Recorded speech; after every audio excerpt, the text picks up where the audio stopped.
Hi, everybody. It is Sunday. It is 6 o'clock, 6 p.m., 18 p.m., whatever you want to call it, UTC. And it's the Gin and Tonic show where we talk myths. It's the Gin and Tonic show where we talk about Islam. And we talk about Islam not from the viewpoint of a Muslim. It is not from the viewpoint of a Christian or a Hindu or a Sikh or a Rastafarian or a Zoroastrian, or none of the other gods are involved here. Because I am without a God belief. I do not need gods. I do not want gods. I have no interest in gods whatsoever. So I'm looking at Islam as, I think and hope, as objectively as possible. And what we're doing is we're trying to discuss this. And in order to discuss this, we need people who are going to join us. So if you want to come on in and you want to go and well, it's very easy. If you want to just watch and listen and you just want to make some notes and things like that, well, it's very easy. You just go to live.godless.ch or you just go to godless.ch. Very easy. If you want to come in here, you want to join in, because I always invite Muslims to come and talk to me. I always invite people to give us their perspective of what Islam is and what it can be and what it is for them and to them. Then you just go and you type in hangout.godless.ch into your browser. And then you end up here and you can talk to me or to us, or if there are several people or whatever. If you want a personal conversation, then just contact me on Skype. But the easiest is Sundays, 6 p.m. UTC here on the Gin and Tonic show. So, Gin and Tonic show. We talk about different things, about myths, about legends, about all sorts of things in history which are related to Islam.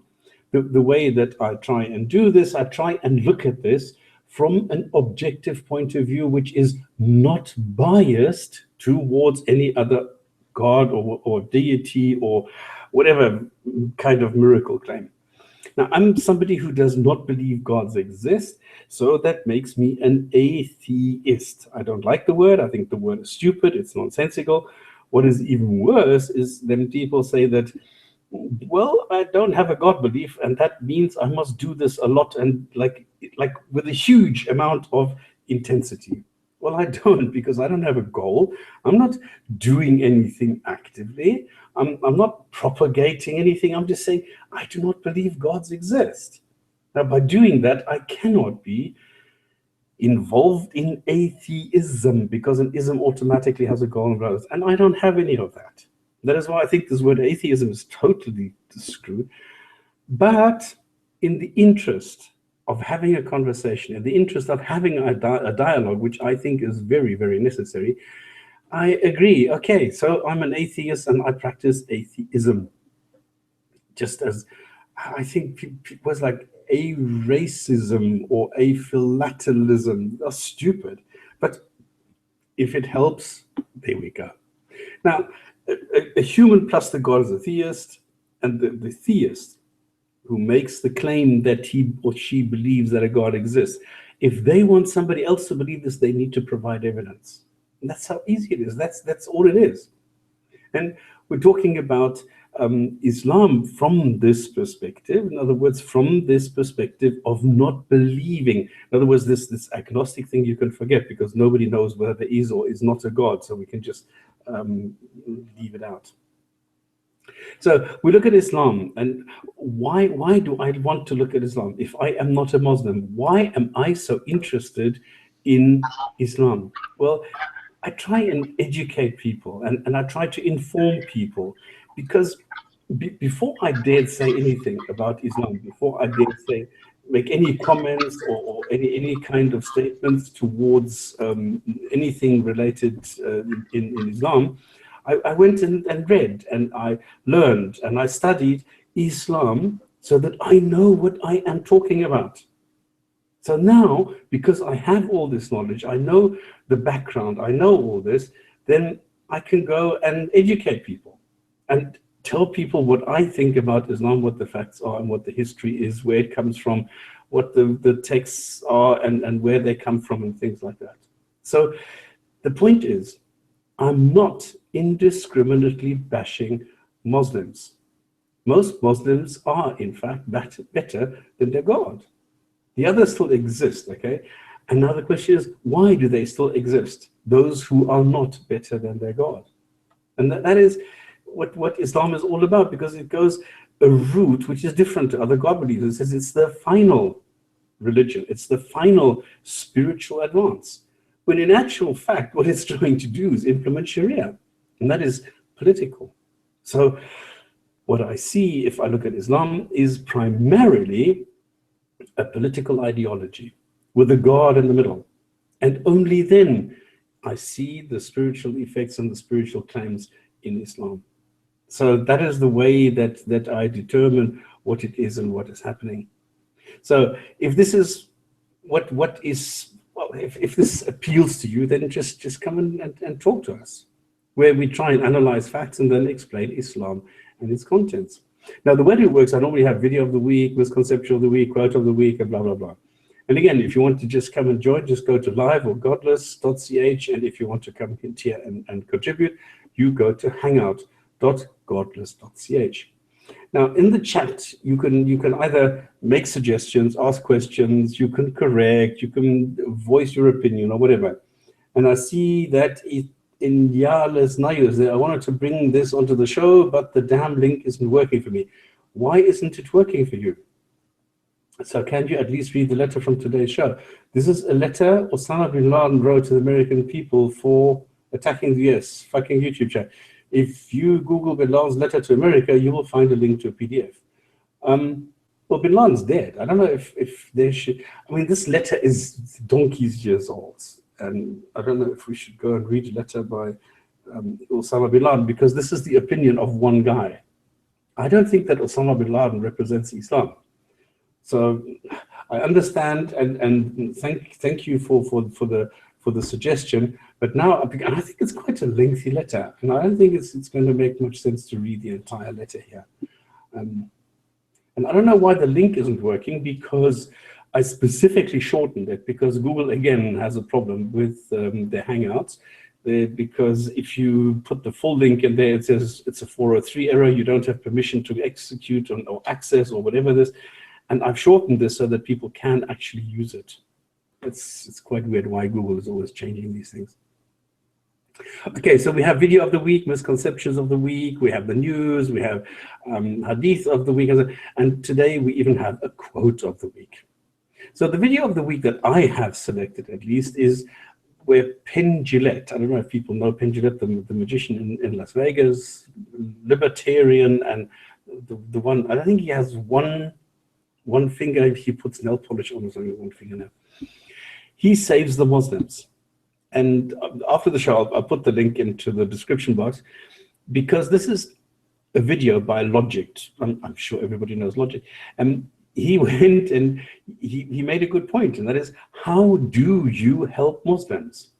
Now, Penn made some very good, I mean, some brilliant stuff here, because I thought, is helping a fish in contaminated water, putting it into a nice, cozy, soft towel, is because we find that comforting? Is that helping this fish? No, it's not. So we can only help by finding a healthy and safe environment for that fish. And now, taking somebody out of their environment, trying to help them, is not really going to help them. And this is the whole point, because the same is true for Muslims. And the question is, are we really helping Muslims by taking them into a democratic capitalist country? Is that really something that will help Muslims? Does it really help putting them into a democratic country with European values and European freedoms? Is that really something that will help Muslims who come from Syria, a war-torn country? Is that really going to help? I don't know. Anyway, this is a very valid question and that Penn is asking. And if you want to watch the video, I'll put the description later. The misconception of the week. Now, I want to talk a bit about peace today. So one thing that I think we need to mention is here is prophets, messengers, and scholars. Now, this is something that I call is avoiding thinking, because Muslims love having others think for them. They have the brain, but they don't want to use it for thinking. They want to use it to remember and to quote and to cite others. So they always say, well, if you don't know, go to a scholar. No, go and use your brain. Well, the Prophet said this. The messengers of so-and-so said this, and scholars said this. And no, that is not the way to work. Use your own brain. This is why I call it a misconception. I don't know anybody who is so lazy, who will not think for themselves, who will who would say, I don't know, it's funny how Muslims, especially particularly Muslims, go and say, well, so-and-so said this and this. Well, who the fuck cares? I don't. I go and I read up stuff. I go and I find out for myself. I don't go for preconceived notions. I know Crenshaw used to love this, and he always said, yeah, and I don't know, whoever it was, he always quoted these people. And I don't believe in doing that. I believe in finding out myself. And this is why I call this the misconception of the week, where Muslims love having others do the thinking, and then they just quote them. I don't understand why they do that and why they think this is so helpful and why they refuse to think for themselves. I have no idea. I'm in a discussion at the moment with some Muslims, because I made some videos discussing what some Muslims did and said in their videos. The funny thing is they accuse me of not acknowledging what scholars have said, that I am not quoting scholars, that I'm not going according to what the scholars are saying. Well, I don't care. I don't believe there is evidence for the existence of Jesus. Yeah, but the majority of scholars, they agree, they are in consensus. I don't care. I do not care what others are saying. I want to check it out for myself. That is the way that I work. So I'm not going to go and look at what I don't know, it doesn't really matter, Habermas or whatever, what they are saying. I will go and check, is there evidence for the existence of Jesus? And there isn't. So then they come with Josephus and Tacitus and blah, blah, blah, and I will go and read those texts. I mean, it's the 21st century. The advantage of living today in this day and age is that you have all the information available to you. So you can check. And that is, I don't understand why people are so scared of science. I mean, science is nice to you. It helps you as a process. It's just a tool. So if you take science and you look at the scientific approach, that's all it takes. Just go and find out, collect the data yourself, do the analysis, and then come to a conclusion. At least like that, you know that you are the one who did it. You know what text you wrote. And then you go and discuss this. And then if others come together and they say, okay, yeah, but hang on, have you read so-and-so? He's found this and this and da-da-da. Then you start working as like an academic, because now you start taking other opinions into consideration. You look what they have found, you look at their evidence, and then you analyze everything together. But at least like this, you have a picture. Instead of just relying on one scholar who says X, and then you say, well, this guy says this, and this is the one I'm going to follow. And then whatever he says is right. This is the problem. That's why somebody like Yasser Qadhi, for example, he has people say, I follow Yasser Qadhi because what he says is right. Well, now all of a sudden he said, well, I doubt the veracity of the claim that the Quran is unchanged. Now what? Now all the people that have been following Yasser Qadhi, because everything that he said so far was right, now they have a problem, because now they need to find a new guru who will tell them what they want to hear. Because Yasser Qadhi has made a break. Or the people who followed this converted to Islam guy, who has now left Islam. So the people that followed him, because he had 30,000 subscribers. So there's a lot of people who thought he made a lot of sense when he was propagating Islam. Now he's left Islam. Now the people have to find something else. So this is quite funny. Okay, that's why I think you should not rely on others, but do your own research. Quote of the week, and this is quite funny. I don't know. I don't even know how I find these things, because when I'm bored, then I just go and click on videos, and then one leads to the other. So this is Matt Dillahunty from the Atheist Experience out of Austin, in Texas. Any God who wrote this is a fucking idiot. Now, this is his summary after a cringe-worthy discussion with a Muslim. Because this, and I think his name was Aziz from Saudi Arabia, he said he came on and he came there to preach. And Matt said, no, I'm not having this. You made a claim. Let us check this claim. And he did exactly what I love, what I like to do, and why I love Matt Dillahunty and his very rational way of doing things is, let's read this. Let's read this in the text. And it says X, Y, and Z. Do you believe that? No, but in the Bible, and Matt said, fuck that, I'm not interested. Talk to me what it says here. This is your book, your God talking to you. Is this what it says, yes or no? No, but in the Bible, and Matt said, no, I'm not interested. Tell me what it says here. And of course, this Muslim cannot agree that you are allowed to kill apostates, even though it says that. But he cannot agree to that. He doesn't have an opinion. All he could do is cite some scholar, and this is what he tried to do, and it did work. And so after a while, then Matt said, look, any God who wrote that is a fucking idiot. And that was such a good summary that I've decided to make it quote of the week. All right. What do we got? I don't know why it's not working for me. Every time I type it into this way, it comes up with page not found. What are you typing into the address bar with page not found? Are you typing in there hangout.godless.ch? Because I think that is what you need to type in to get here. Hangout.godless.ch. Okay, which episode of the Atheist Experience was that? Oh shit, I don't remember. Now, this was just me clicking around, and I just happened to bump into this. And it was, I don't know if it was a specific episode. I think it was an excerpt. It was somebody who only brings like 10 or 15 minutes, a discussion with one guy. Ah, GPZ has found it. Brilliant. Hangouts, Google. No, Hangout, Google. Let me quickly find out if I can find the episode. And I think it was Muslim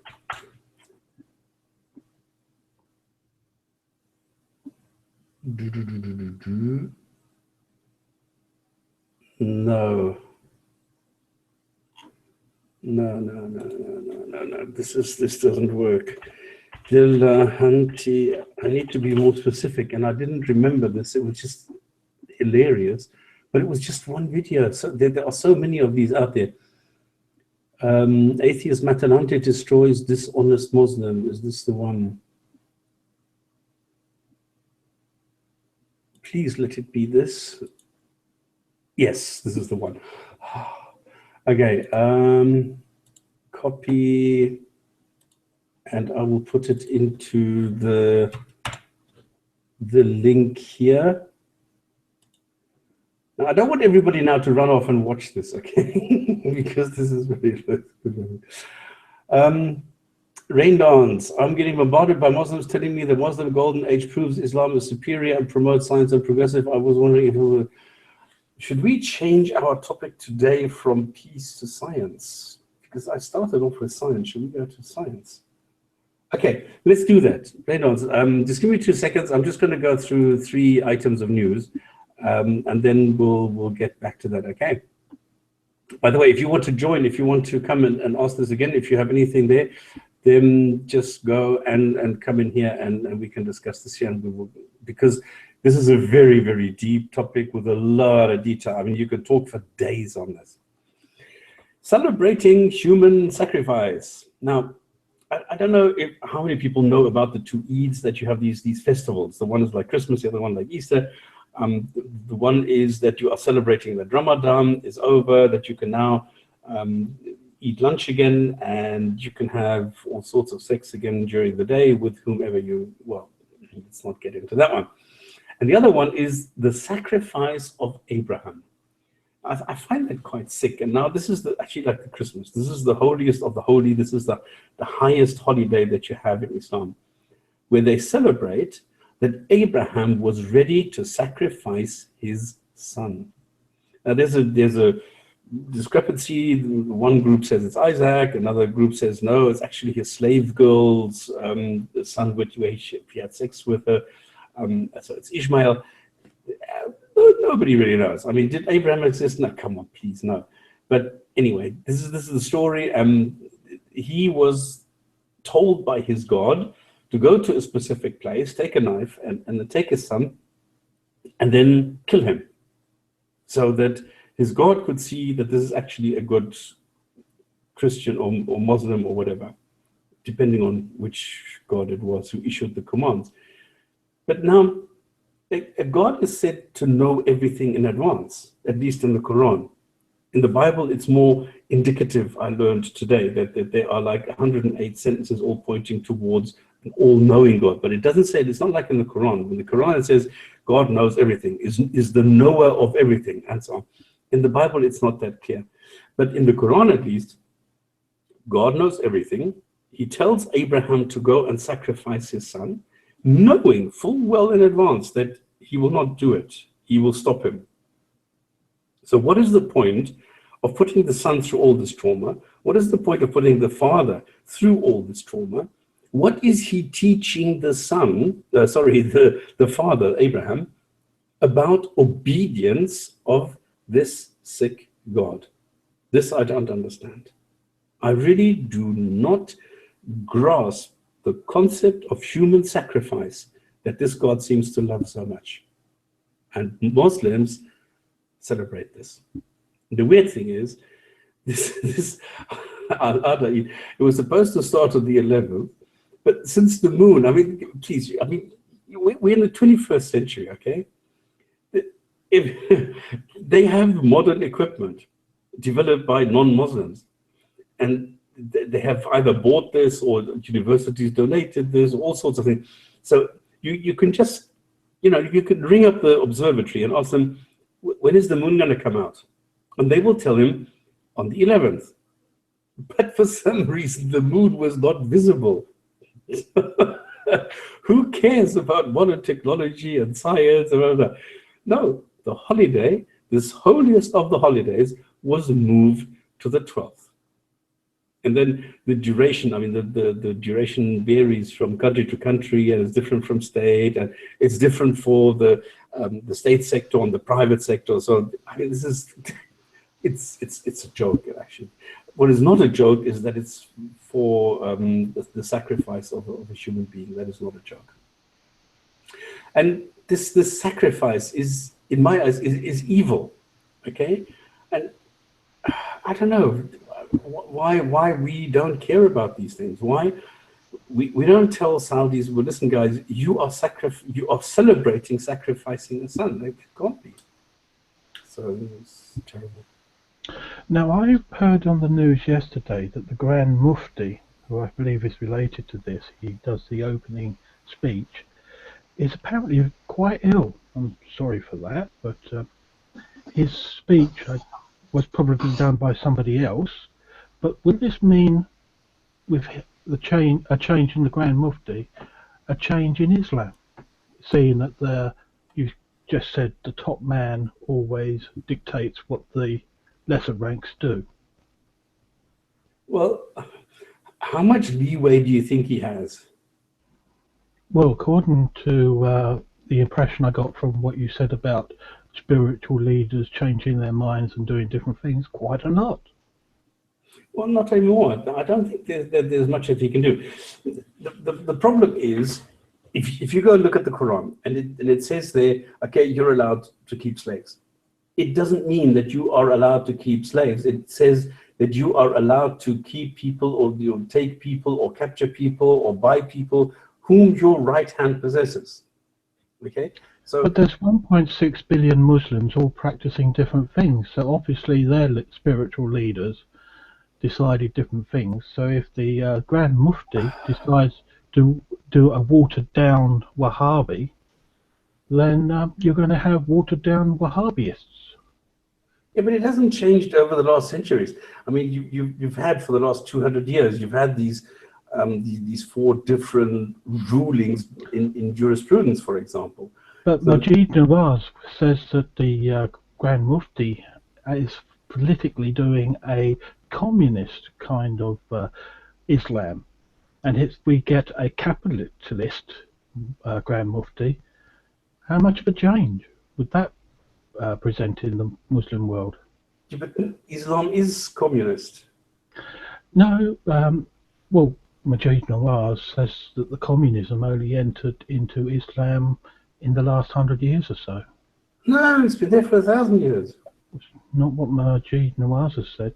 Okay, according to me, according to my research, I find astonishing parallels between communism and Islam. I mean, just the fact that they don't call themselves comrades, but they're called brothers and sisters. Then you have the unity in communism, you know, the plebs, and in Islam you have the ummah.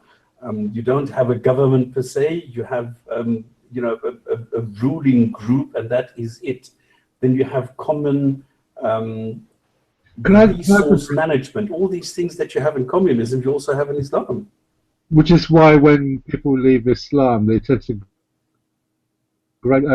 gravitate towards communism when they've left Islam. People like my dad, when he struggled with Islam, he tended to veer in his discussions more towards communism, and I find that to be quite a common trait with Muslims that are in a difficulty with their faith. They gravitate towards communism naturally. Yeah, and I thought that was quite obvious, that everybody knew this, that this has been there all the time.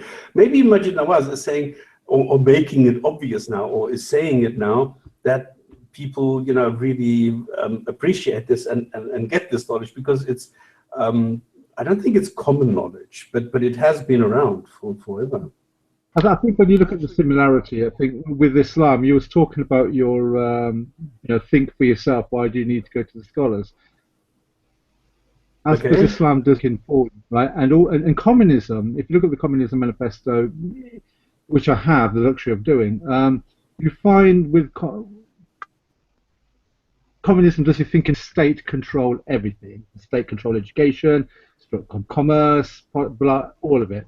The same with Islam. The Islamic State, so to speak, is everything. These scholars are what you're educated from a very early age as the scholars have the final word on any question that you may raise. Now, the reason for this is that they're trying to stifle intellectual discussion from an early age, or what they may perceive as dissension.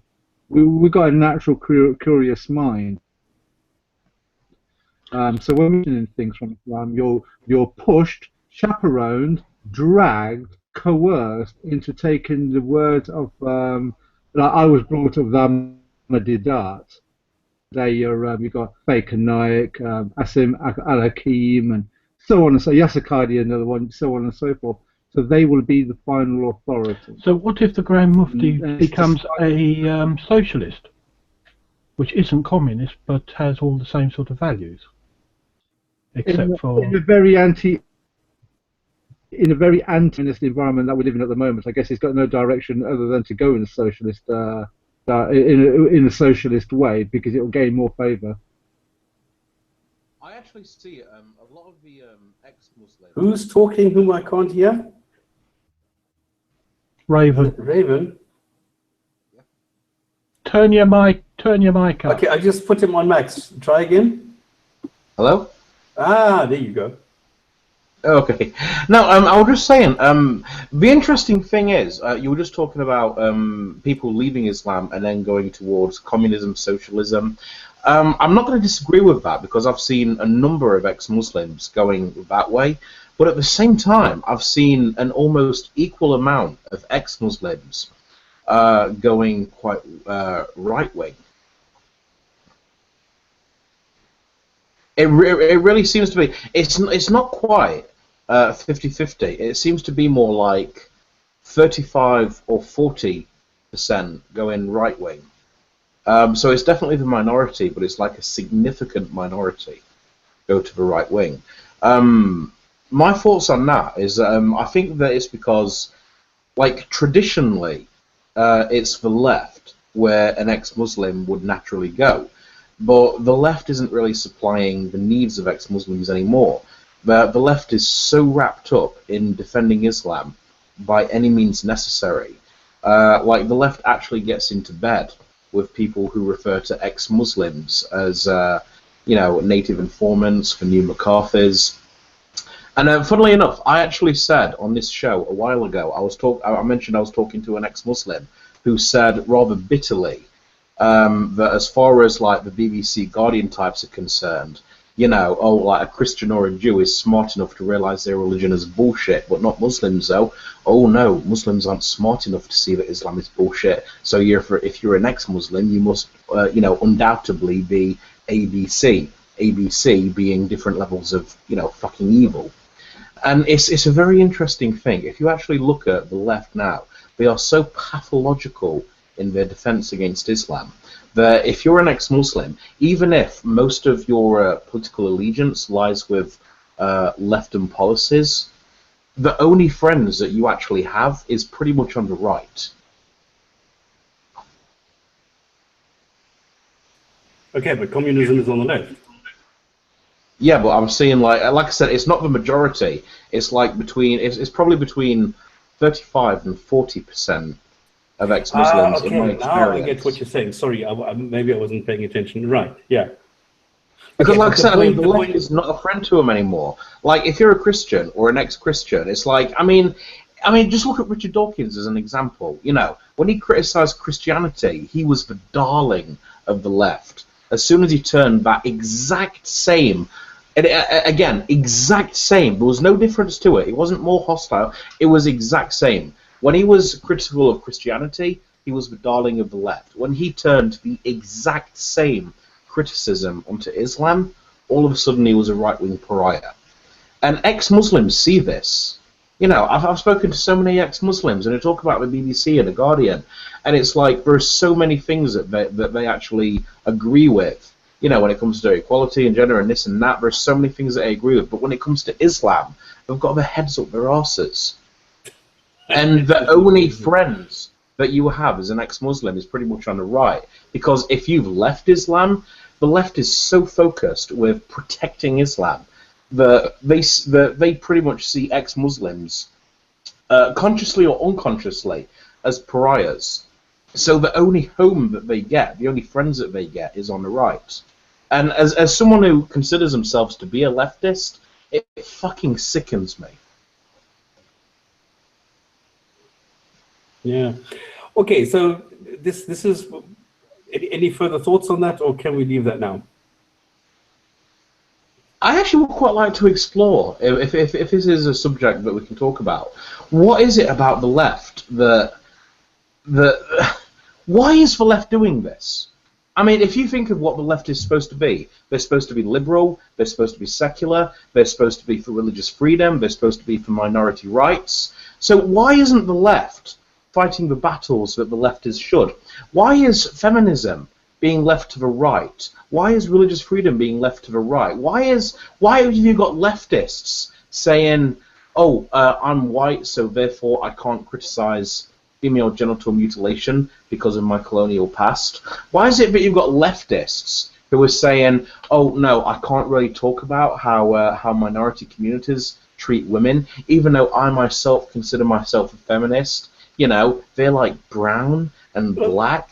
So, I mean, maybe like these are your fellow sisters, and it's like, why is it? Why is the left not talking about these issues? But we don't. We don't need to go and expand this. It's obvious. It's just that they fall for the propaganda and feel that they need to protect it. End of. Why?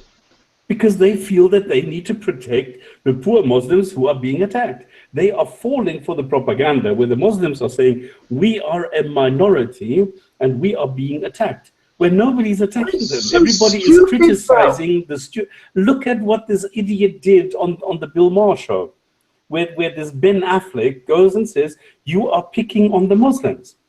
And then Dr. Harris has to tell him, no, we're not picking on the Muslims. What we're doing is we're criticizing bad ideas in Islam, not criticizing Muslims. And this idiot goes and says, yeah, you're being racist and blah, blah, blah.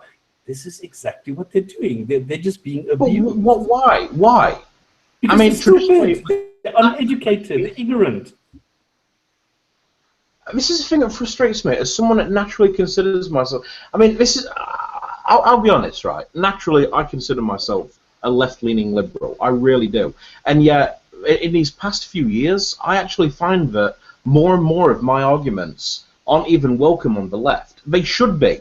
But it's like I'm finding I've got more in common with people that consider themselves right-wing. And this is really depressing to me. I have the same thing. Yes, but it's exactly because of these idiots. It's exactly because of the Ben Afflecks of this world who don't understand anything and just follow the propaganda and then open their mouths and say, well, we need to protect them. The poor Muslims, they're being persecuted. They're not. We are criticizing bad ideas, not Muslims. I have like a certain leeway with Ben Affleck types to a point. You know, because, I mean, there is lots of discrimination against Muslims. Islamophobia is an issue. I mean, anyone who says Islamophobia? If you talk about Islamophobia, I mean, I can give you... What is that? I don't tolerate that word on this show. Okay, well, anti-Muslim bigotry. How's that? Thank you.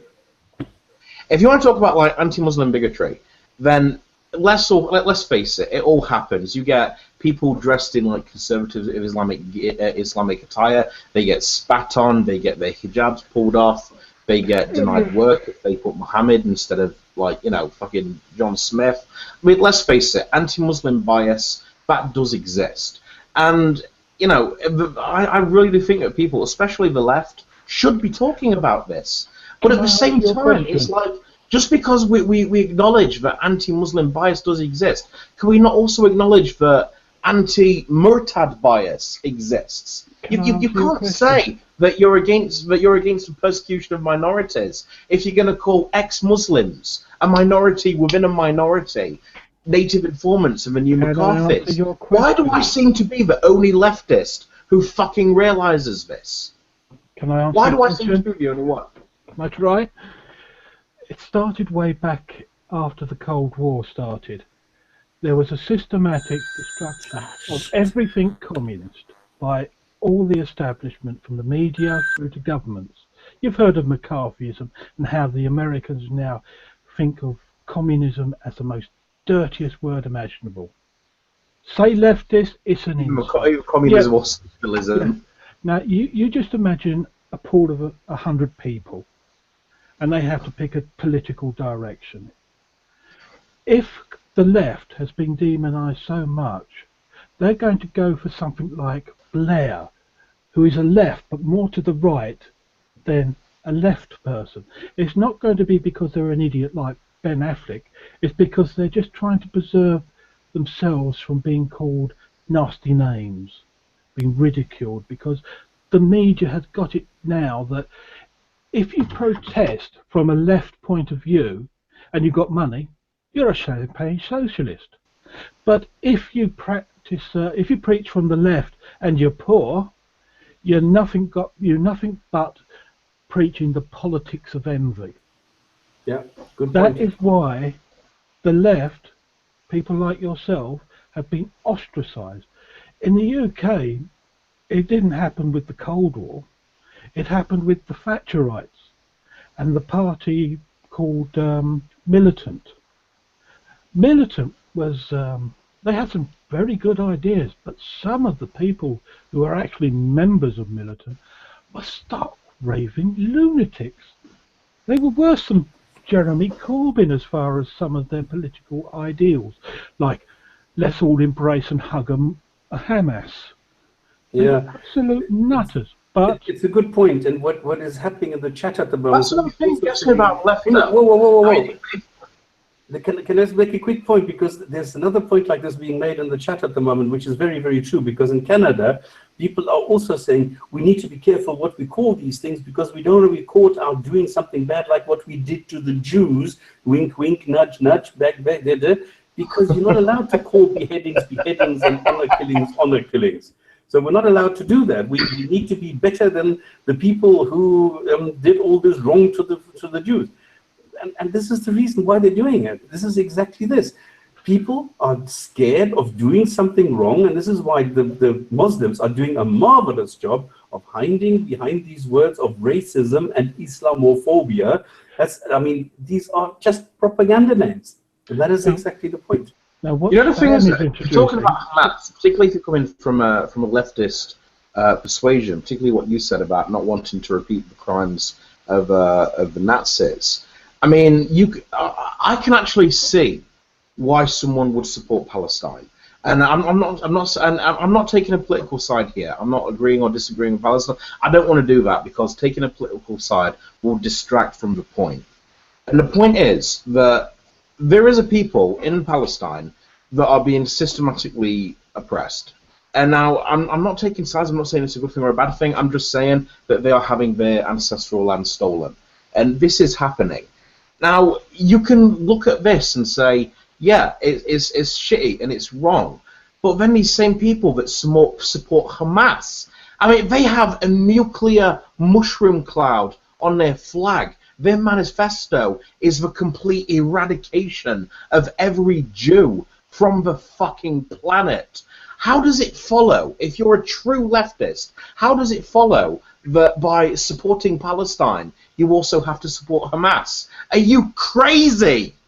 no, Are you fucking insane? what's happened, again, going on to what Stop Spamming started to touch upon, was after the Thatchers got rid of the left, basically, in England and in America, whatever, the Muslims decided to target the universities, and children who go to universities tend to have more of a left sort of outlook, and that's when they started to become their spiritual political leaders. They started to say Muslims are the religion of peace. They came out with all this propaganda. That's what Majid Nawaz used to do for his sort of like early years. Build up that support, take over the leadership of people who would naturally go to the left, but had all of their leaders or potential leaders removed by the media and the establishment who had denigrated them for ages. You know, funnily enough, I was in a conversation with someone a while ago about support for Palestine in universities, and this was someone who was a Muslim gentleman, and he was sort of going on and on and on about how, you know, the West doesn't care, the West this and the West that. And I had a conversation with him because, I mean, I don't like bullying people. I don't like shouting at people. I like to actually just, you know, have a conversation. And I says to him, you know, the thing is, if you go up and down this country and, you know, so much of the experience is that those people who are, like, for Palestine groups tend to be Salafis, or at least very conservative Sunni. And it gets to a point where it's like, you join this not as a religious thing, but as a political thing, because you actually care about human beings.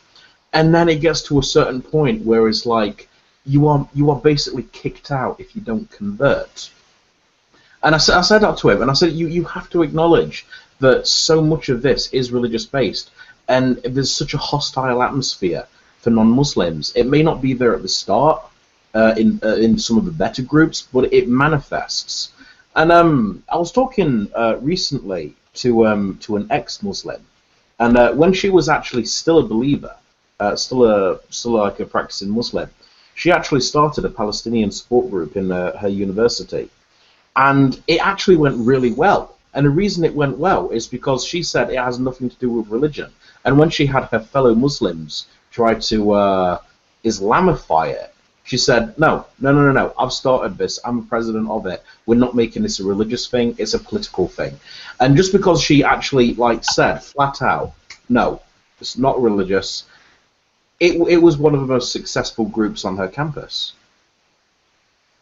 You know, it's not that people, there's this idea among a lot of Muslims that I've spoken to, that if you're not Muslim, you don't care. It's not that people don't care, it's that you're fucking driven out if you're not a Muslim, because there's so much in the clutches of Salafis.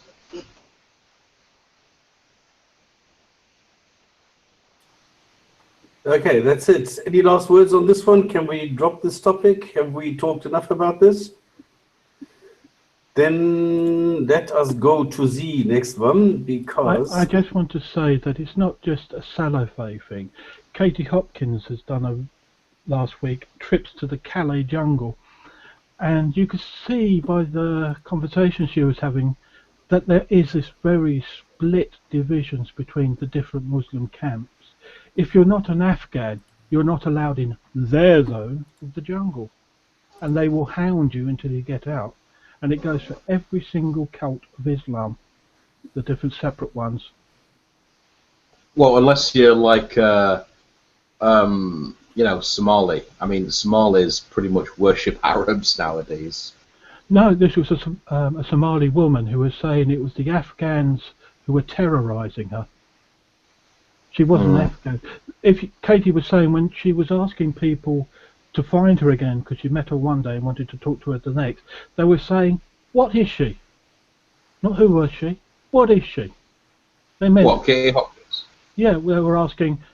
She was asking to find this Somali woman, and they were saying, "What is she?" Which they meant was, "What is she? She's an Afghan. If she's an Afghan, she'll be here. Oh, I got it. If she's an Arab, she'll be over there."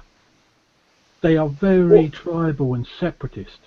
And again, that's actually another weird thing about leftists. When it comes to racism, again, that's usually something that traditionally, breaking down racial barriers was on the left, and yet they seem to silence any criticism if you are from certain ethnicities, particularly if you're white. And it's like, fucking like Middle Easterners, Arabs, Dezis, they're some of the most racist people I've ever met. yeah. Absolutely. If you go to some towns, you'll find that they'll have mosques for Bengalis, mosques for Gujaratis, mosques for Afghanis. Oh, believe me, mate. I'm from the East Midlands, right? You would not believe how many. I don't know if you know the Muslim population of Leicester, but believe me, I'm familiar with this. Okay, then should we turn to the next topic? I don't know if you can see this. Mr. Adnan Rashid himself. For those of you who do not know Adnan Rashid. Is that Ali Dawah's dad? Is that what? Ali Dawah's dad. Is it Ali Dawah? Yeah, he is the dad. Is it Ali Dawah's dad? Something Musa Rashid or something. Yeah, it could be Abu Musa. I don't know what his name is. But he does have a son. No. Isn't he called Adnan? No, Ali Dawah isn't his real name. You know that, Ibn Mansur, Dawah man. He's got that mate calls himself Ali Dawah. I'm fairly certain, and I know that his dad is like involved in IRA. Is one of Hamza's mates. Well, I'm fairly certain that's him. It could be. It could very well be. I might be but wrong. This guy is no longer in IRA. I don't know if he was fired, if he left. I don't. IRA had a huge amount of problems. They had to restructure, reshuffle, and do. So Adnan is no longer there. But he calls himself a historian. I mean, he doesn't know the first thing about the history, least of all Islam history. He calls himself a poet. He calls himself an author. He calls himself a traveler. He calls himself a philanthropist. He's also a senior researcher and a lecturer. He doesn't know the first thing about lecturing at the Hittin Institute in London.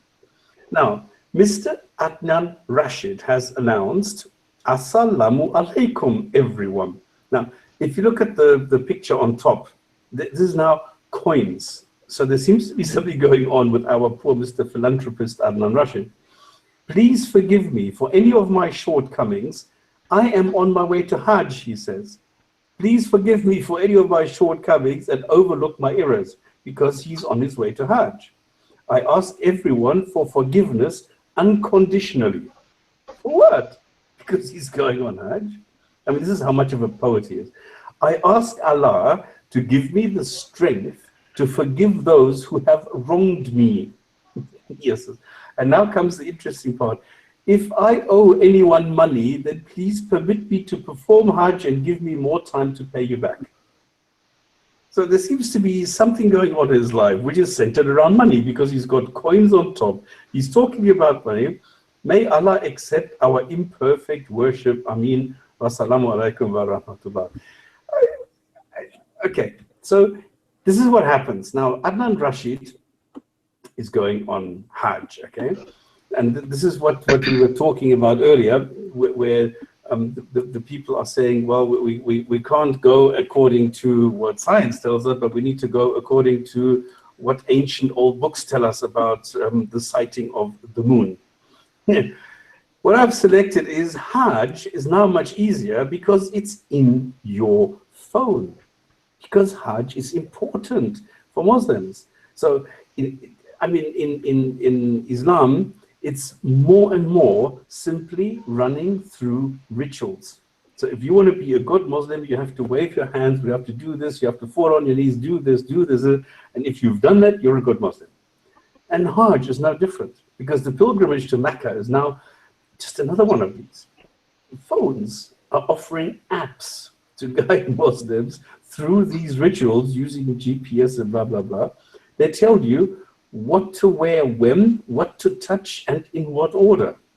Now, this all depends on your budget. Now, somebody's gone and worked this out, because you can spend anything between $5,000 or, and I'll get this, $50,000 to get you different service levels, which are then further enhanced by your phone when on Hajj and in Mecca, and then you go off to Medina to buy some hairs from the beard of the Prophet and a replica of his sword and funny things like that.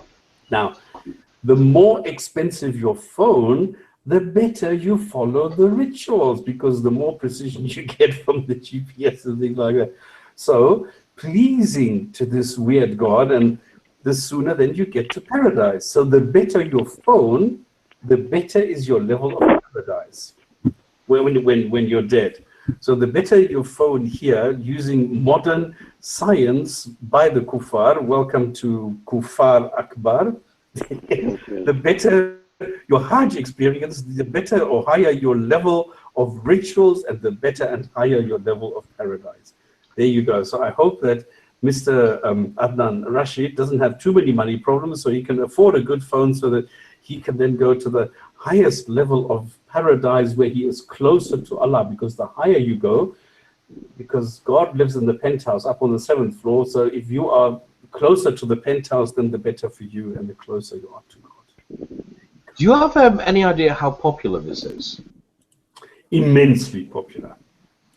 Really? So there is not, I mean, if you walk, I mean, I remember, and it doesn't matter whether you go to Dubai, Abu Dhabi, or Doha, or Riyadh, well, in Kabul not so much, but the other places, you will not find somebody walking around without having two phones in their hand.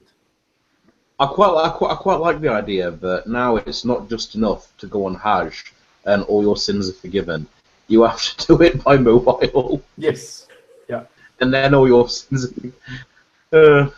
But come on, I've shown you my phone, which suddenly interrupted us and said, now you must come to prayer, because it is something I cannot erase from out of my phone.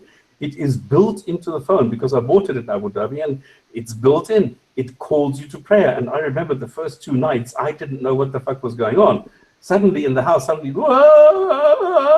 I think, what the fuck is going on?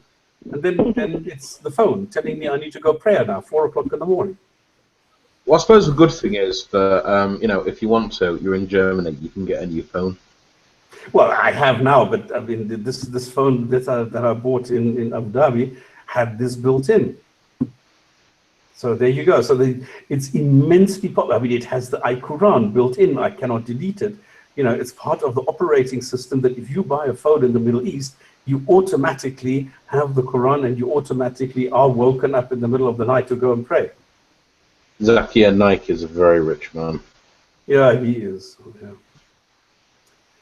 So he's going to go to the highest level because he's got a good phone which guides him through Hajj. This is quite funny. I would actually kind of love it if Zakir Naik ended up like, because he's trying to flog phones and all this, making the Quran so convenient. It'd be quite amusing if he ended up in like the deepest levels of Jahannam. Yeah. Okay. Do I wish this on anyone? No. Thank God it's not real. Oh shit, which God? Okay, thank one of the gods that this is not real. So Ramadan is finished. Ramadan ding dong. Welcome Ike as well. And he says, hangout, God is the link for the hangout. Yeah, I don't know why this is difficult. Okay, any further comments, or can we just move on quickly before we go into science? Because I have one more topic, which is terrorists in KSA. Now, the Kingdom of Saudi Arabia has, and I'll get this, in August alone, last month, they've arrested 100. If you can kufar akbar, if you could mute your mic when you're not talking, because I'm getting a lot of static from the background from you. Cheers, thank you very much. Terrorists in KSA. So in August, Saudis arrested 116 terror suspects in August, quoting official figures of the Interior Ministry. And these were 47 Saudis. And now the funny thing is 69 expatriates, where you have Syrians, Yemenites, Sudanese, and from Egypt, Pakistan, Afghanistan, Turkey, Algeria, Palestine, all arrested for terrorism in the Kingdom of Saudi Arabia. Now, they put out all the terrorist activities and make it look as though they are being attacked and need to defend themselves. You know, the old story in Islam. But now I'll question this, because how reliable is this information when a non-believer, a simple atheist, practicing his quiet atheism, is considered and labeled as a terrorist? When an apostate, somebody who leaves Islam, is labeled a terrorist, a traitor. When someone who simply comments on Muhammad in a Twitter message or on their blog are considered terrorists. So it seems Saudi is stuck in the 7th century with 21st century equipment. So these are the 3 things I just wanted to bring to your attention. So I'm aware I was responding to the clamor. This is not yours. Okay, let's talk about science. Now, I don't know why. I think Muslims are petrified of science because you can't. There is no way that you can in any way debunk or refute science, because science is based on facts. Science is based on data. Science is based on observation, on reality, on the real natural world. And I think you can't do anything about that. And I think this is what frustrates them, and this is why they are so helpless when it comes to science. So all they can do is they can say, we reject evolution because revolution is not really a science. And they do funny things like that. But at the same time, they make 2 huge claims. The one is that the Quran is scientifically accurate and correct and does not contain any scientific mistakes or contradictions or anything like that. And the second claim that they make is that the entire, well, they call it the Western, I don't like this claim, Western, the non-Muslim scientific advances are all based in Islam. Okay, so... Well, just responding specifically to Rain Dance Faith, who said, I keep getting bombarded by Muslims telling me the Muslim Golden Age proves Islam is superior and promotes science and is progressive. I wonder what your thoughts are on this. My thoughts on that is it's an absolutely fucking stupid thing to say. I mean, if we think about some of the greatest scientific advances, not just at that time but throughout the world, you know, we're talking. If you really believe that scientific advancement is proves Islam is true, why aren't you worshipping the Greek gods? Why aren't you worshipping the Chinese gods? I mean, at that time, back in the 7th century, when Europe was going through the Dark Ages, China was going through a fucking golden age of its own. It had a printing press 700 years before the Western world. It had literacy throughout all of its provinces. It had science and architecture and all these brilliant things. Or it's like these people that say to me, oh, Muhammad was such an incredible person because he said, you know, such and such. How could anyone have known?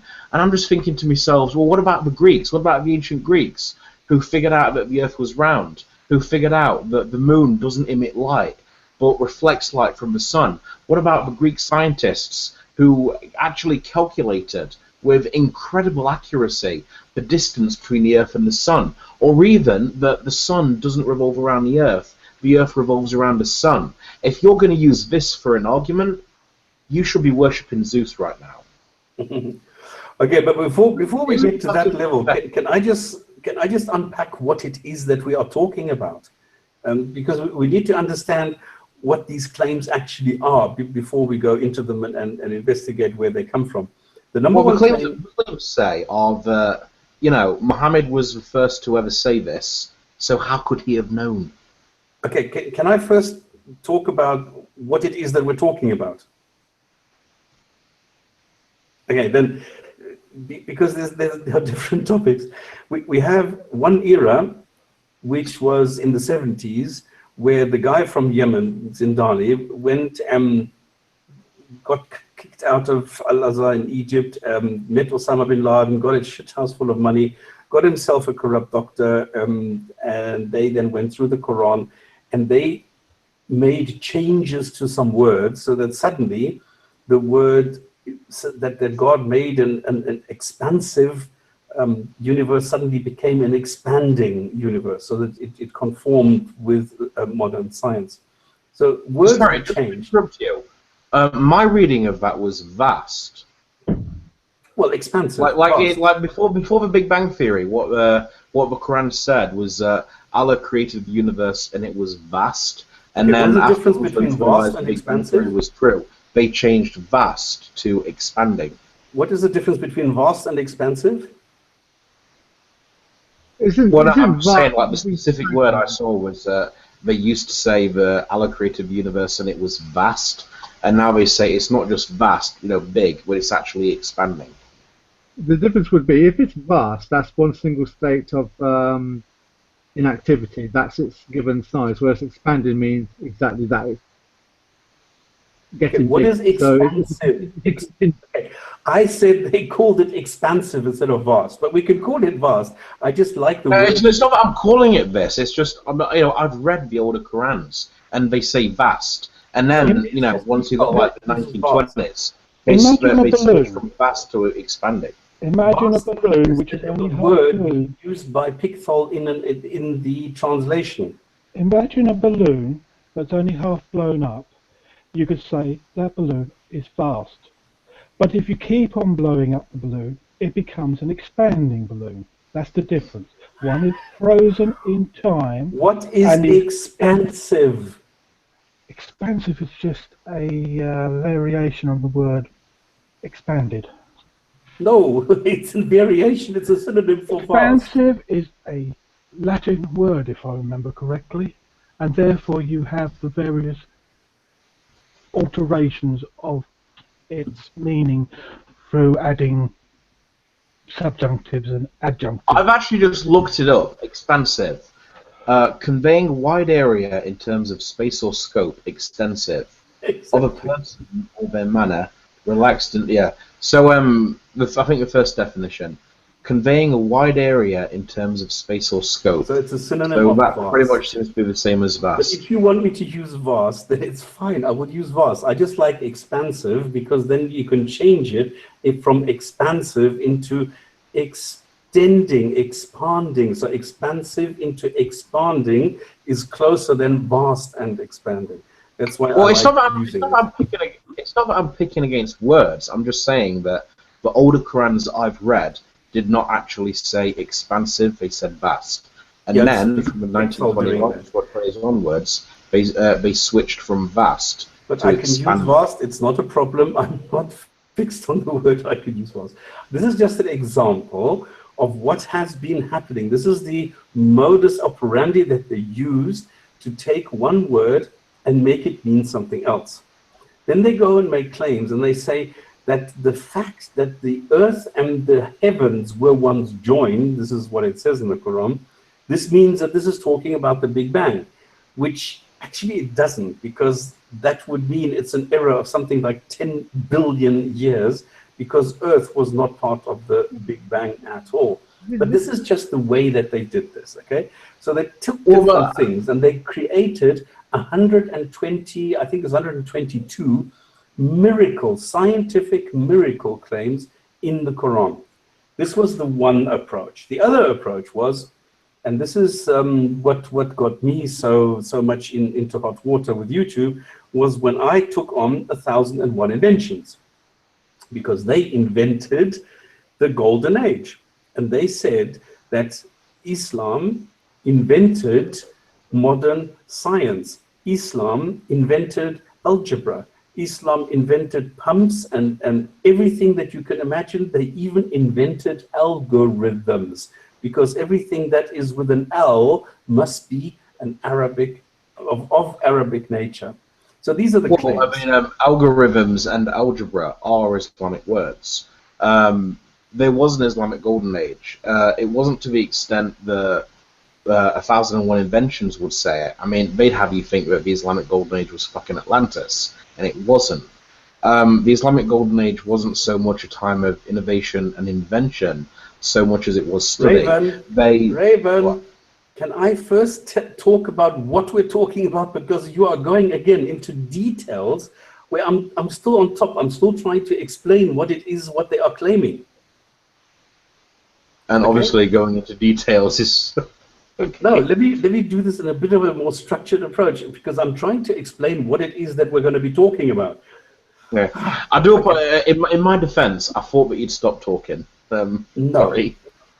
Okay, I will say, okay, that's now my introduction. So the thing is, what 1001 Inventions did. And nobody says Jehovah. No. Not even if I blow my whistle.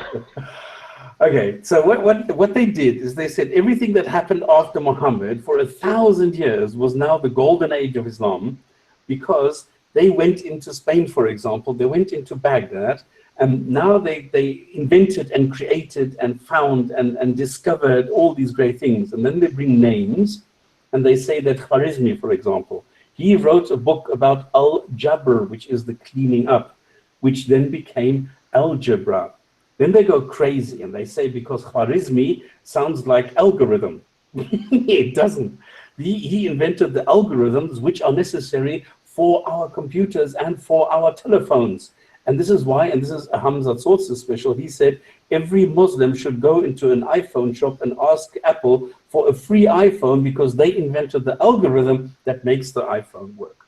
So these are the kind of claims that they make. Then they came up with Firnas. Firnas was the first aerodynamic master genius guy who flew around Cordoba 1,000 years before the Wright brothers did, and blah, blah, blah, which of course is absolute nonsense, because if you look at the source for this is just a poem which was mocking Firnas, who put some eagle feathers on his body and some wooden flaps, and he jumped off a building and broke his back. So if you look at all the claims, if you look at how they go about manifesting the claims, and then you look at reality, those are two very, very, very separate things. So if you go Al-Haytham, if you go to, it doesn't matter who it is, they claim that he invented the pinhole camera. But if you go 1,000 years earlier, they already knew about the pinhole camera. The Greeks, as was just said, they already knew about the pinhole camera. So there was nothing about the golden age that was a golden age. None of the claims has ever been proven to be true.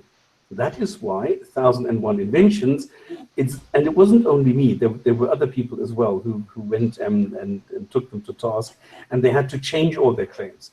So they had to tone it down. So they no longer say Firnas flew, but now they say Firnas was said to have experimented with wings or with an apparatus that could maybe support him. So everything has been toned down.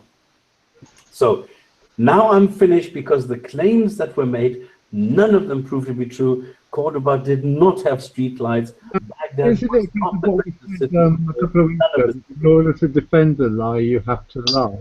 So all I've done is adapted another lie to defend the lie. This is the lie of...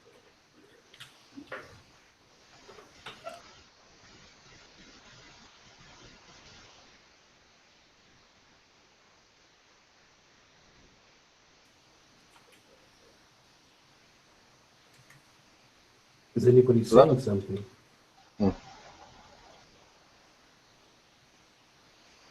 Isn't Islamic science a bit like Nostradamus' quatrains, where you know, with Nostradamus' quatrains, you read them, and then you, after some time, you find some Mickey Mouse Well, token. it's worse than that. Yes, it is like that, but it's worse. You retrospectively look at something that's already happened and you try and make it fit. And Islamic science is very much like Nostradamus. It says something rather than, you know, the Big Bang is Big Bang. You can use, you know, Arabic is quite a simple language really to explain it, but it doesn't. It speaks in a very ambiguous. You know what? I actually just want to say something. I actually want to say something that follows up on what you've just said, but just before I do, I'm trying to remember my Greek mythology. That Islamic Golden Age bloke that glued feathers and shit. That's actually a story stolen from Greek myth. Wasn't it Icarus? Icarus was imprisoned with his father, and he was the one. Who was that one? Who was that one from ancient Greek? Whoa, Raven, let people finish. Come on. Sorry. And Icarus was the one who went too high to the sun. His father. Was That's it. So that Muslim, we invented planes because, you know, feathers in wax. That's just a rip-off of Icarus, right? Probably. Because Icarus is the exact same story. Most of the Golden Age, from what I can see from history, was just taking what was already known from the Greek and Indians, their sciences, and maybe slightly improving them for serious needs. I thought when Klingshaw said that the reason that the second dynasty of caliphate started to have the Golden Age was because they wanted better and stronger astrology. I mean, I couldn't believe it. Inventing maths so they could predict where the various planets were with more accuracy, so they could predict futures. Well, I mean, there was a really strong astrologist zeal within the Islamic Golden Age. I mean, if you think of the constellations are Greek. You know, you've got all these Greek constellations. In fact, Cancer. The reason that Cancer, which is the Greek word for crab, is the same word as cancer, the illness, is because Aristotle, he had a mate that had this sickness and no one knew what it was. It turned out he had cancer. And when he died, Aristotle did an autopsy. But we know actually found the cancer. He didn't know what it was. What's that? He didn't know what it was, but he knew it was an ailment, and it had the shape. It looked like a crab, so he just called it crab cancer. But yeah, I mean, the reason so many stars have Arabic names, and this is because of the Arabs taking the knowledge and trying to improve on the knowledge that the ancient Greeks have. The ancient Greeks already named the constellations, so the constellations have Greek names, but so many individual stars have Arabic names, and that is because in the what's called the Golden Age of Islam, there was a huge love of astronomy, which came from the second dynasty. But what was I going to say before I forgot? But we know astrology is absolute rubbish, so it couldn't be a golden age of something, because the movement of a planet has less effect on you than the train that goes past, which has more gravitational pull. Yeah. Well, it was nowhere near a golden age like say China, for instance. I think the golden age really was akin to Hermann Goring had a golden age because he got all of these wonderful jewels and stolen paintings. That was the golden age of Islam, the wealth from conquered lands. It made a lot of it you're absolutely correct about. I mean, if you think of China, for example, back in the day, you know, China, even the most far-flung peasant was knowledgeable about certain things. The most far-flung peasant could read and could write, whereas in the Islamic Golden Age, that wasn't the case. If you looked at the Muslims in Spain and things like that, there was no Golden Age, but at that same time, there was an intellectual center which was in Persia, and it was pretty much exclusive to Persia. Persia, the conquest of the Persian Empire, was pretty much the Islamic Golden Age, but it was central to there. The rest of the empire went without, which is completely different to the Roman empires, the Greek empires, the Chinese empires, where, like I said, even the most far-flung peasant Whereas you didn't have the most far-flung peasant was literate or knowledgeable in the Islamic Golden Age. It was central to Persia, and it was for rich kids. Okay, they were very rich. And the science, I mean, Islam is just a religion as far as its pursuits. Islam doesn't do anything except study Islam. And it doesn't even do a good job of that. At least in Catholicism, they were trying to theorize other things to understand their God. Muslims don't do that. They're stuck within the Quran. It's got the answers. They don't need to look. Okay, but the one point I still want to make with Raven, we need to differentiate though. It's not the naming that is the science, because you're quite right. Because they were looking for a way to identify what direction to put the Qibla, they knew how to read the stars, and they needed to go and negotiate the desert because they had to find a way through the desert to get into, well, Damascus, for example. That's why they were very good at navigating by the stars. And they had these astrolabes and they had these wonderful things. And this is why a lot of the constellations have Arab names, because they named them. And this is the whole thing. We have a tradition of taking words that originate in Arabic, because a lot of the texts were translated into Arabic and they survived, whereas some of the Greek ones didn't. And that is the thing that we need to go. It's not the science, it is the words for the science that have survived and that are still present today. So not the science itself. That is the most important thing about this whole thing. You know, funnily enough, a way that I can put it is a conversation I was having with a Muslim quite a while ago. We was talking about, you know, like miracles of the Quran and things like that. And I said, okay, so let's say that you've got a neighbor, let's call him Phil, and he's working about with a chemistry lab in his garage, and he figures out the cure for cancer.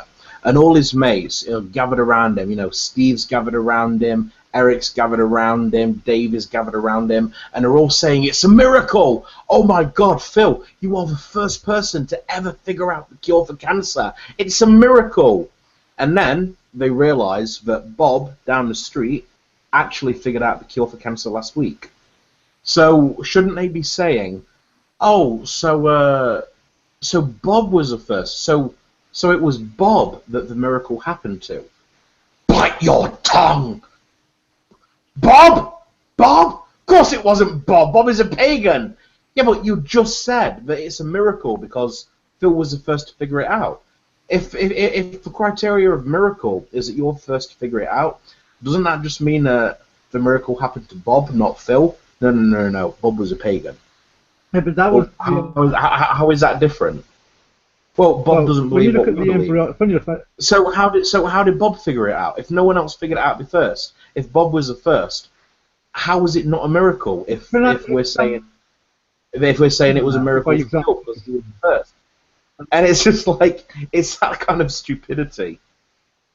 When you look at the embryology of the Quran, isn't that what they're saying? That Adnan Ramza sorts this when they were arguing with Izzy Myers, that how did Muhammad know what texts of the Greeks to take out from Hippocrates, Galen, Socrates, and put in the Quran? They accepted. Well, yeah, but you're exactly right. That is the argument. I mean, the argument used that.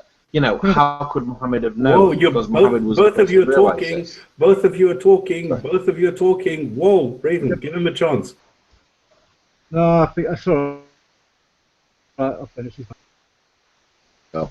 Well, yeah, I mean, you are absolutely 100% correct. The whole Ayera thing is they used to say Muhammad was the first to figure it out. How could he have known? It's a miracle. And but now you've got certain people saying, well, actually, the Greeks figured it out before that. Yeah, but there was no way Muhammad could have known that the Greeks figured it out, therefore it's a miracle. And again, it's like, okay, so if your idea of a scientific miracle is that such and such is the first to figure it out, why aren't you worshipping Zeus? Yeah, but the point is Muhammad didn't write the Quran, did he? Because those people are now saying that the Quran is not from God, but from Muhammad. People started to say that now. What? Are people starting to say that now? People are saying, why is it that Muhammad knew which was correct and which was wrong? But you just said that people are now starting to say that the Quran isn't from God, it's from Muhammad. Oh goodness, let me try again. People are saying, asking, how could Muhammad know what was correct then in what Galen and Hippocrates and Aristotle and what they all said? How could he know what was correct? Well, Muhammad didn't How write could the fucking Aristotle Quran. know? Well, how can Aristotle know? No. They are asking, how did Muhammad know what was correct? So he was the one who was so great that he knew what in embryology to put into the Quran.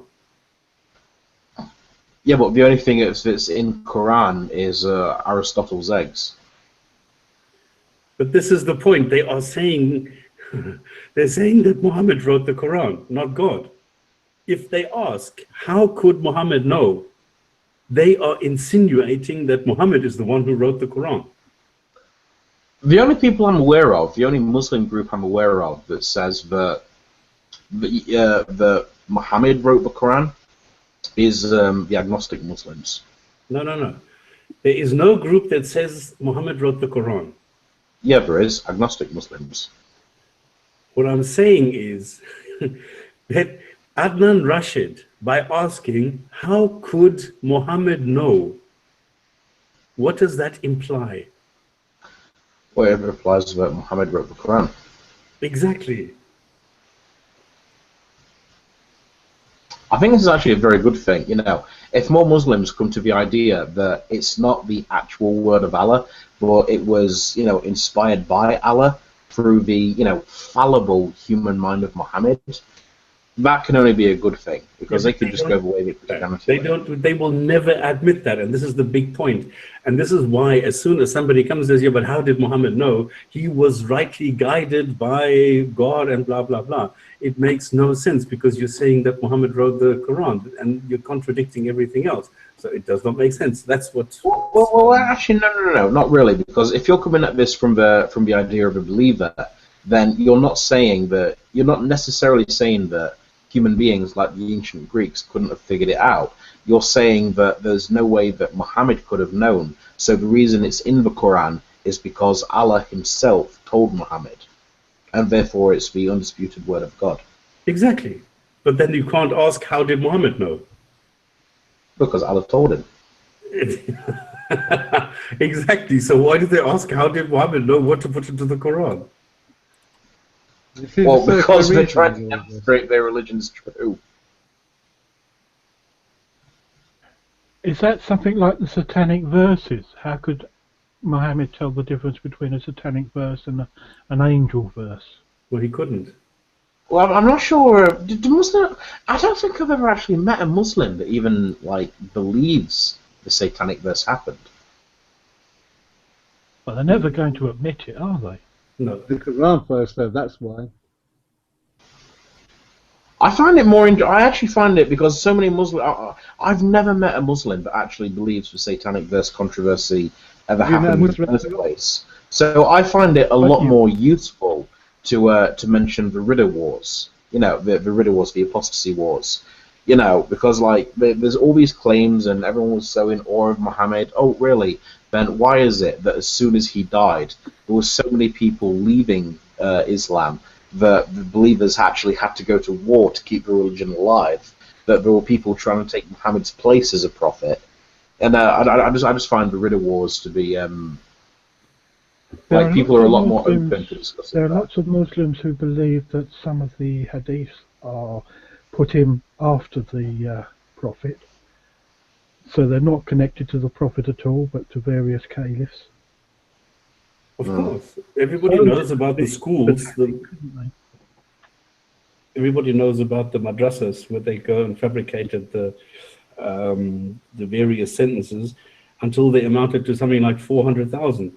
And then this idea of the Islamic Golden Age and how it was the greatest ever and all that. I was just trying to make a point. I was saying a sentence, and then you come with something completely else. I think we should let Thunderous become a moderator. Yes. And silence people who talk out of turn, including me. That's Spam's job, and he's not doing a good job at that, so sack him. I think Raven should be the model. We could demand Right. compensation from spam every time Raven talks. So continue, So Raven. what should I do? Every time somebody Money.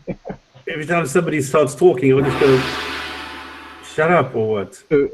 Make your point, spam, and then systematically go around to each person and say, do you have a point, do you have a point, do you have a point, and time them how long they're responding. And I hate that. I hate that with a passion. Like a chess game. Oh, goodness. Okay, I so what I will was just say, I will just say in my defence that there is a certain lag. I don't know if it's just because I have no computer, but there is a certain lag. So I actually hear nothing coming from people, and I think, okay, they've finished talking. It might just be because I have no computer. Okay, now there was a break. Now this is the way that it should be working. And now I forgot the point I was trying to make. What were we talking about? Okay, Rain Dance, did we answer your question? Is it clear that there are different approaches towards science in Islam? That there are different ways and different waves of propaganda? And the point is that every Muslim will reject evolution. This is the big thing. So they're not into science when it comes to a touchy point. There was a whole conference on evolution and Islam, and people decided, no, we cannot accept it because we have Adam as the first human, and Adam is God created. In other words, we can't have evolution creating human beings. So 99% of Muslims reject evolution, reject the theory of evolution, and they will come up with this funny distinguishing thing that the Christians came up with in the US from the Discovery Institute with this micro and macro, even though there's no difference. They think that now they found it. So yes, we accept the micro bits where species inside the species develop. So you have different bacteria, but they're still bacteria, and that's it. Okay, Rain Dance, have we answered this? What is anything? Have we left anything out? No, I don't think so. Oh, Kufar Akbar, what happened to you, Kufar? You were here in the hangout, and then you left again. Were we talking too much? We know the Quran was from Allah because Muhammad said so, and we know that Muhammad spoke for Allah because the Quran says so. Exactly. This is the whole circular argument that you get every single time. Yeah. I think with the golden age, the biggest proof against it is the fact it's not happening now. You would think if there's a golden age of spiritual or mental enlightenment, it would be continuous. Yeah, I mean, we only get people like the Romans stopping their intellectual discoveries when the empire collapses. We only get the Chinese doing the same when they have sort of like a barbarian attacked by the barbarians. But with Islam, it only seems to last a short period of time during their most waged wars against absolutely everybody, and then it stops, and there's nothing. They got nothing to show for it, except maybe the Turkish inventing the machine gun in the 1800s. Well, they had these Turkish cannons, which were quite effective. But that's not the point. The point is there anything scientific that has been discovered or invented by a Muslim? No, with one exception. And that is out of the almost 1,000 Nobel laureates that we have so far since 1901. And has it anything to do with Islam? Or is it just a person who could be of any faith? Only one person, and who was a Muslim, managed to get a scientific Nobel Prize, and that was in 1999, and that was in chemistry, and this was an Egyptian living in the USA. He died in the meantime. So that is the only Nobel laureate who's ever been a Muslim. There was also the I can't remember the name for the mathematics equivalent of Nobel Prize, because math isn't something you get a Nobel Prize for. They have an equivalent, but it's a different term. And the only Muslim I'm aware of to get the mathematics equivalent of a Nobel Prize was also living in America, was probably an ex-Muslim, and was a lesbian. Okay. Dr. Abdul Kalam of India, who recently passed away, lol. No. This was Zebai from Egypt. I don't know if you're thinking of the Pakistani Abdul Salam, who was Ahmadiyya, Qadiani, not considered a Muslim, who died in London. Anyway, then Jews, yeah, thousands, correct. I think a quarter of all Nobel Prizes go to the Jews, and they only have 18 million people, where 20% of the population is Muslims, and they have one single scientific Nobel Prize. They have all these peace prizes, and literature and things like that, but not scientific. That's because everything gives up to them. In the afterlife, Muslims will rule. Yes, afterlife, Muslims will what? Literature, is that considered a science? The poetry? No. I said that's only in this life. In this life, the Jews get all the prizes. In the afterlife, Muslims will rule. Ah, yeah, okay, exactly. They get more virgins and less Nobel Prizes. What is your priority? Or dates. The Nobel Nobel Peace Prize, yeah. Well, I mean, Obama got it, come on. I mean, that is the biggest joke of the century, come on. I think probably the biggest joke is that the Quran itself is called the Noble Quran. I'm not sure how a book can be noble or ignoble. It's true. It's a typical human trait and has nothing to do with the book, exactly. And it has another one, holy. What is holy? Can anybody explain 3 words to me, okay? Number 1, holy. Number 2, bless. And number 3, curse. Those are the 3 words I do not understand. Well, holy would be... Holy means... Whoa. Rayvan! Jesus.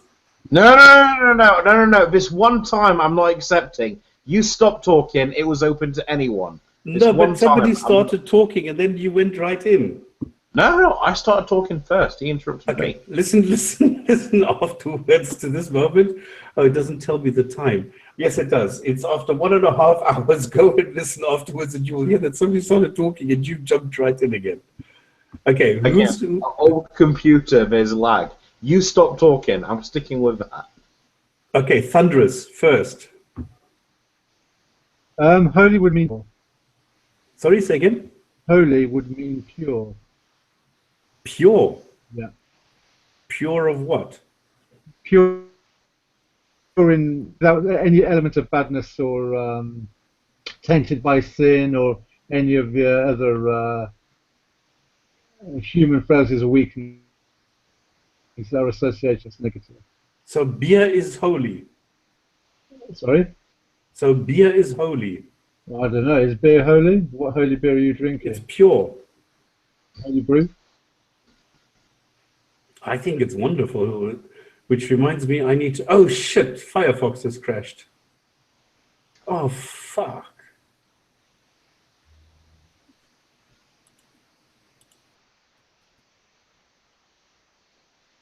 You say beer's pure, and yet then there is Foster's.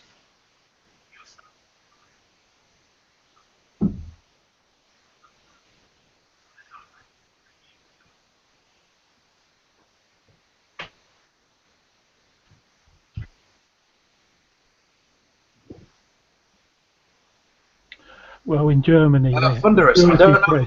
He's done it again! He's done it again! Sorry, Started talking and he interrupted. I was just going to say, Germany, they have a purity law for beers or for lager, not for bitters, but just for lagers. Now you can interrupt me with impunity.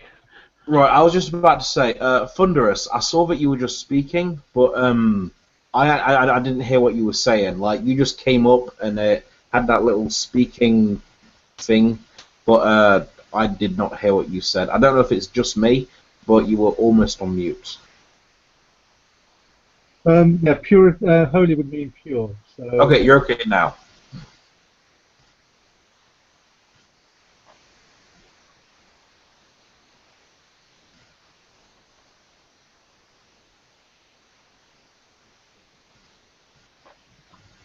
Is anyone else going to speak? Am I interrupting anyone right now? No, I think. So if holy is pure, then what's blessed?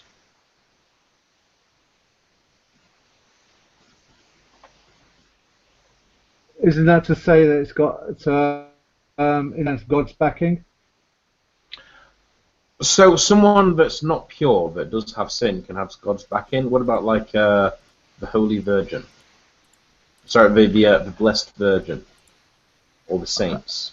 I think holy is more a case of it's touched by God, because you have in the Jewish tradition the burning bush, the ground is holy because God had touched it. The Virgin Mary is holy because God had fucked her. Which is also known as the Blessed Virgin. You know, like you've got the... Well, you can be more than just one. You can be the blessed and the holy, couldn't you? You don't have to be one or the other.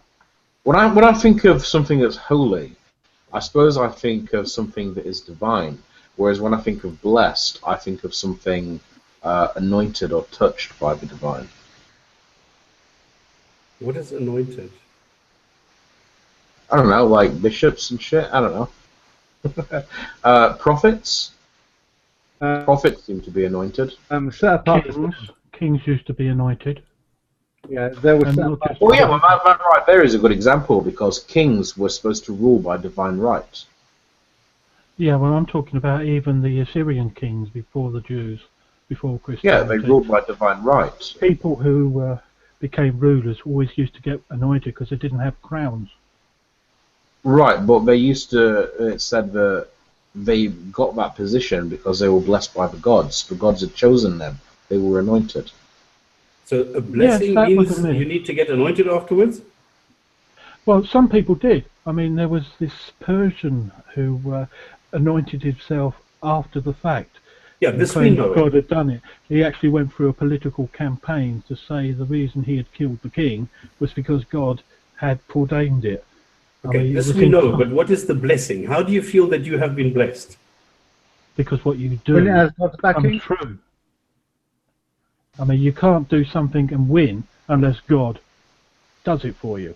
I mean, that's why all these people say, thank God I won the Olympics. Yeah. Praise to God I won the Olympics. God has blessed me. That had God's backing then.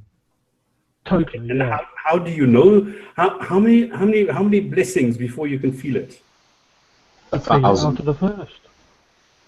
If Paul used to say, you could tell you've been blessed by God by his fruits of Galatian, his Galatian fruits. You'd see the outcomes afterwards. Sorry, his what fruits? Galatian fruits. It's chapter Galatians. He talks about the fruits. Oh, Galatians. I thought you said fellatio. Oh. Ooh, what? Where? Yeah.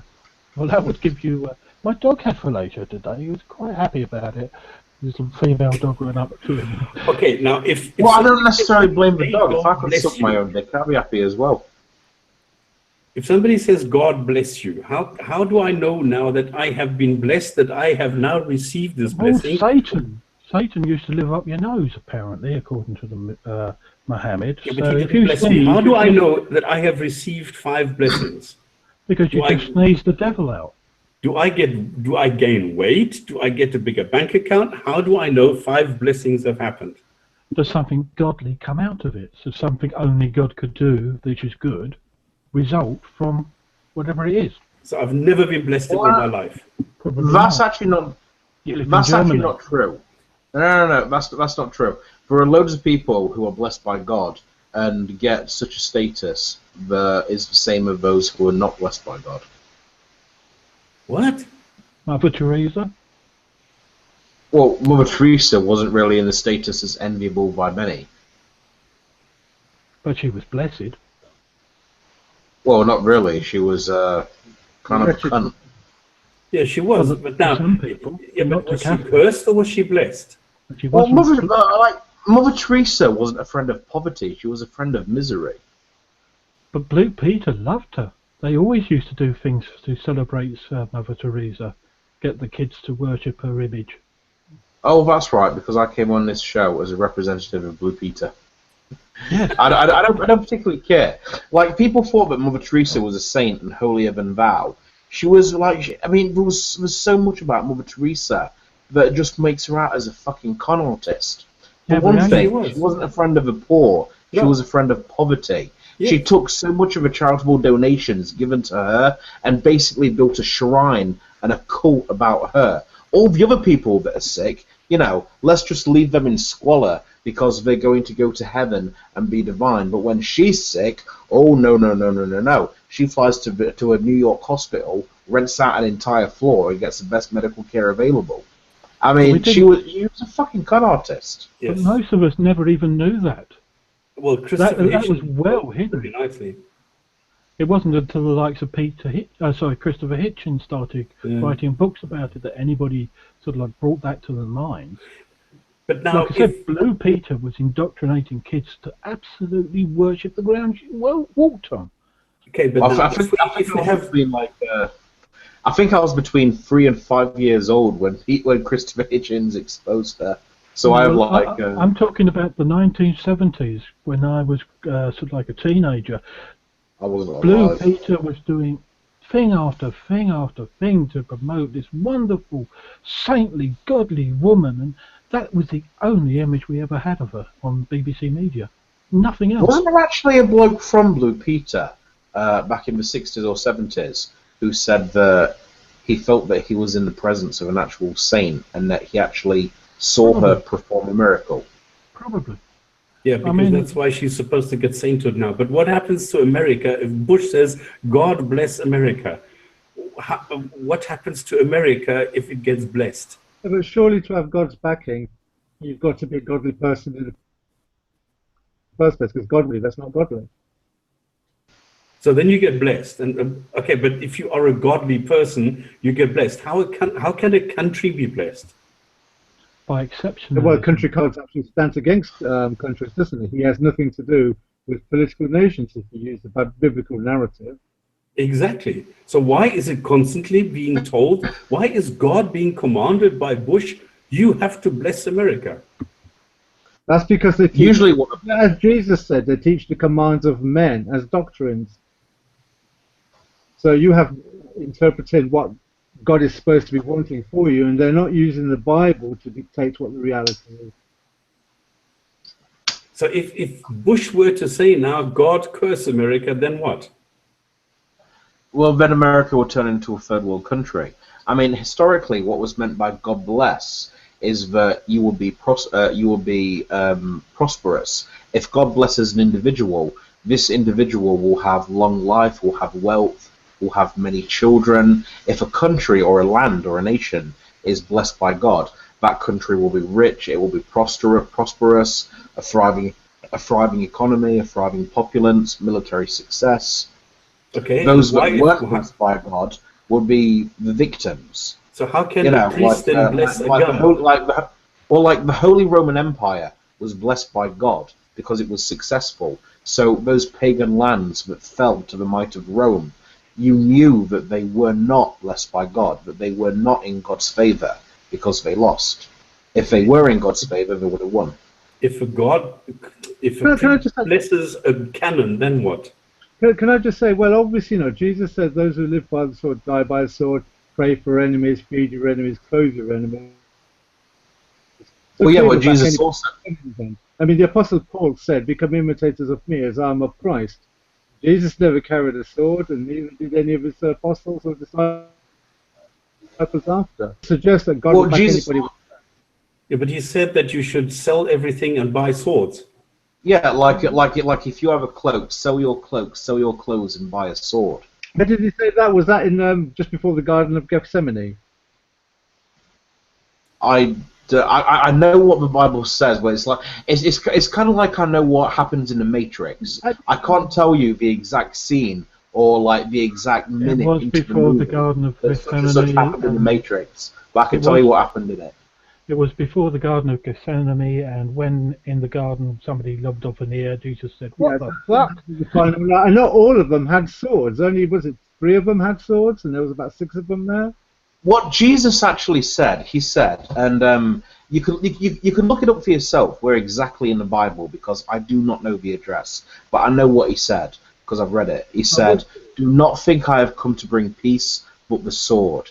He said, "I have come to turn son against father, father against son." Okay, I can correct you on that one, right? And he said, if you do not have a sword, say that's the reference to going out and having a war. That was the reference that if you make a decision in your family that is towards, say, the kingdom and Jesus and the God of the Bible, likely going to meet opposition in your family. Now, I have seen in Muslim families when the person... Well, you know, he said that he give that opposition.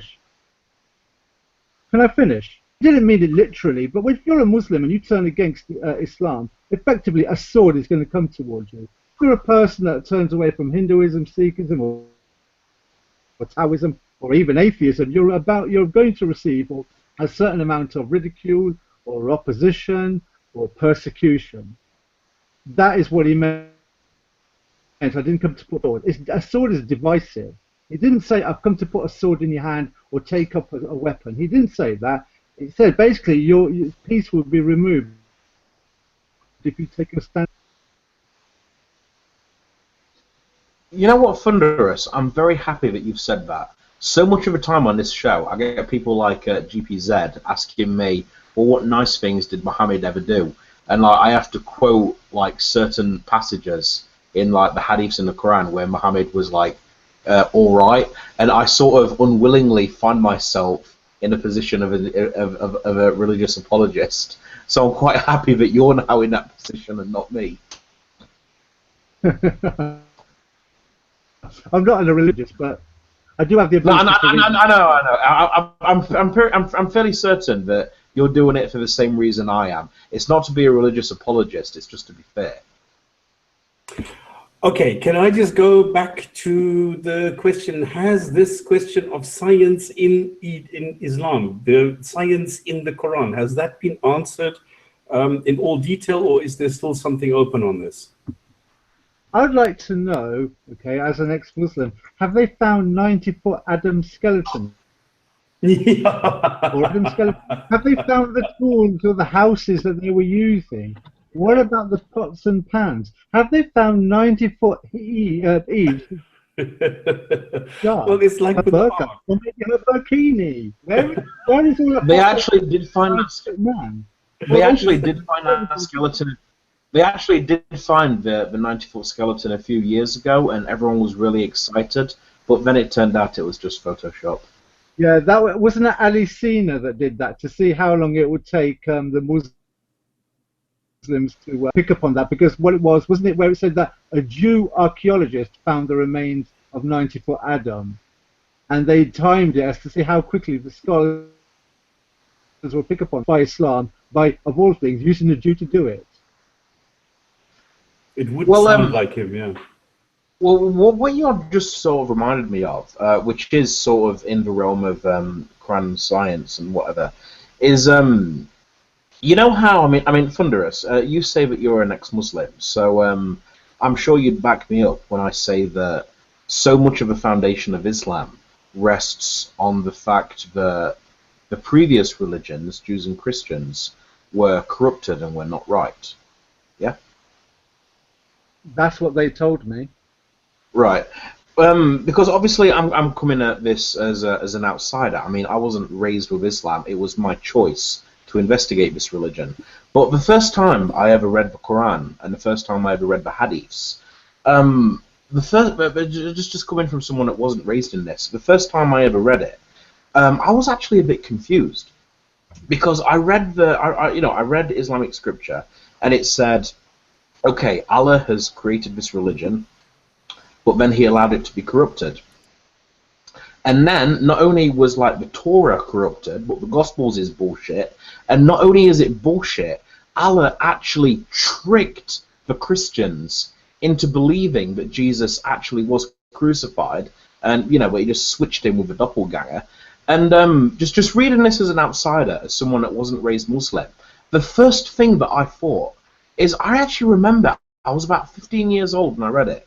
I was about 15, and I just sort of set the book down, and I just sort of sat there for a second, and I could not figure out why Muslims are so sure of their religion.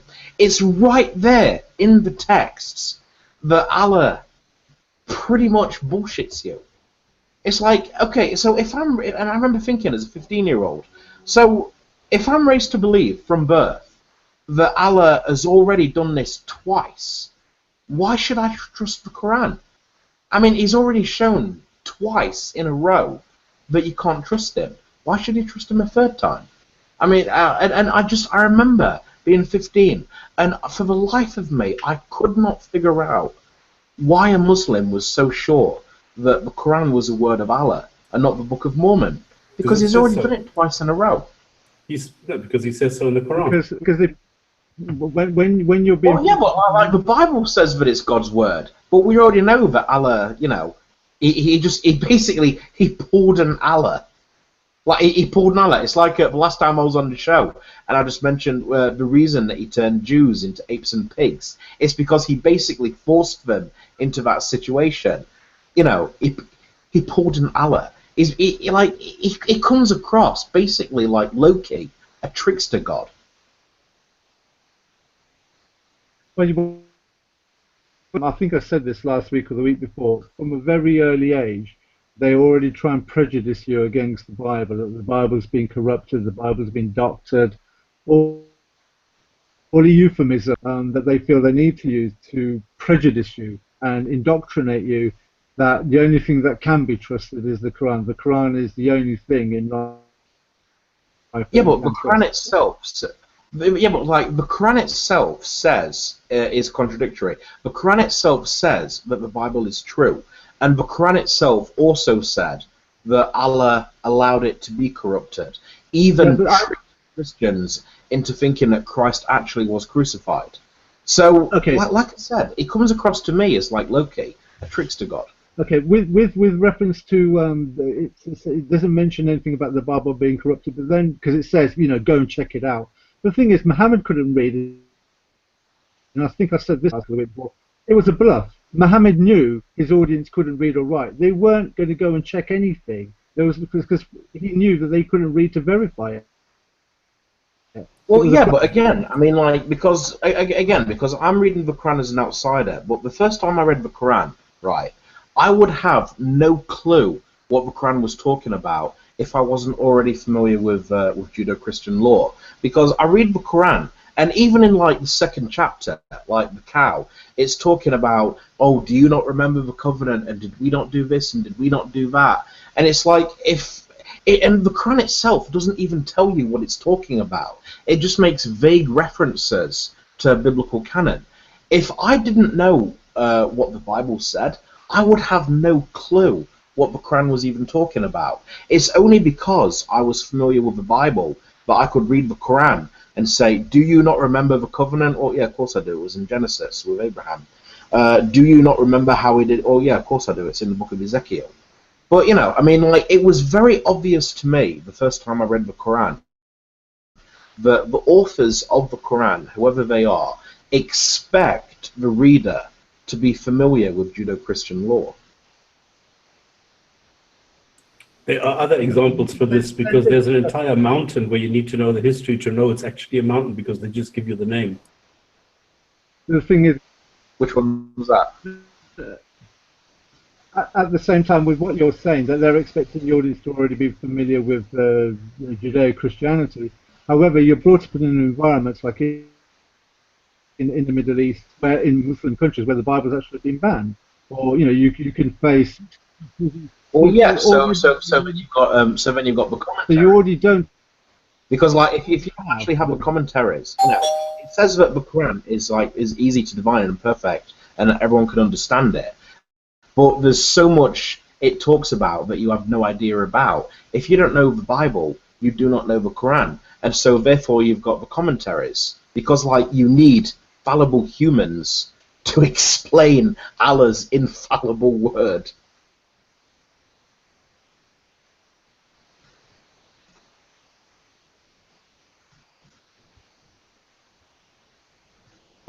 Thunderous, do you want to try again?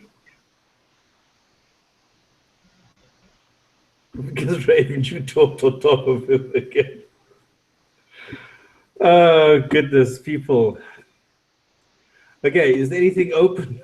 Or should we call it today? Is there anything? No, beer is holy nectar, absolutely. Muhammad's food used to sing to him while he eats it. Would you eat anything that was talking and singing to you? Because I wouldn't. Allahu.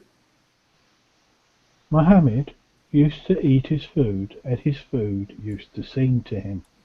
No, I was responding to the knock-knock joke.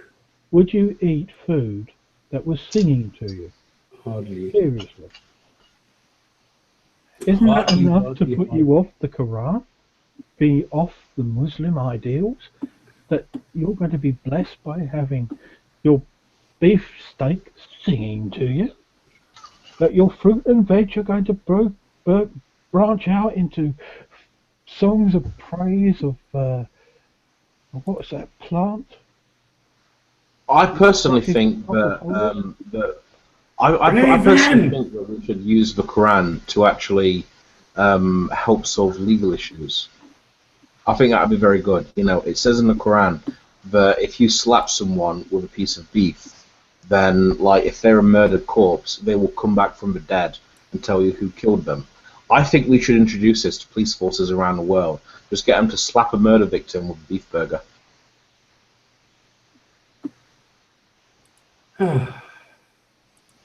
Okay, are we done for today? Yep. Nobody's talking over anyone else? Yes, I'm done. I'm done. I'm sorry, Andres. I don't know how to control this. I don't know how to get Raven to see when somebody is talking or trying to talk or something. I do not know how to do that. Sorry, I really do have like a lot of lag on this PC. It keeps freezing and shit. I'm sorry. So maybe you should just mute your microphone, and then when you see that somebody has stopped, then unmute your microphone. That gives you additional time to check if anybody is still talking about this. That's the thing, though. I usually count for like 3 seconds of silence. If someone is silent for 3 seconds, I think, okay, I'll talk. And then, like, to me, it seems like 3 seconds have gone because I've got lag and freezing. And then you get mad at me. No, I'm just saying you are talking above and over other people, like on a regular basis. Yeah, but I have a really old PC, so I genuinely don't know I'm doing it. It's just it's the lag that I've got. I've got so much lag. All right, then can I then proceed to the last issue, which is the Hadith of the day, the last point on the agenda for today? Only if you're annoyed enough. No. It should happen. Well, So that's why I'm here. It's just to annoy you. I don't have No, lag. today you didn't. Today you actually came up with some really, really good points. I was actually surprised. Oh, Yeah. damn. So you failed. I failed.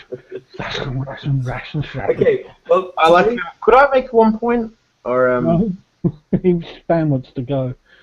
He wants to have his pleasures with his wife, with his right hand. it's a very short point.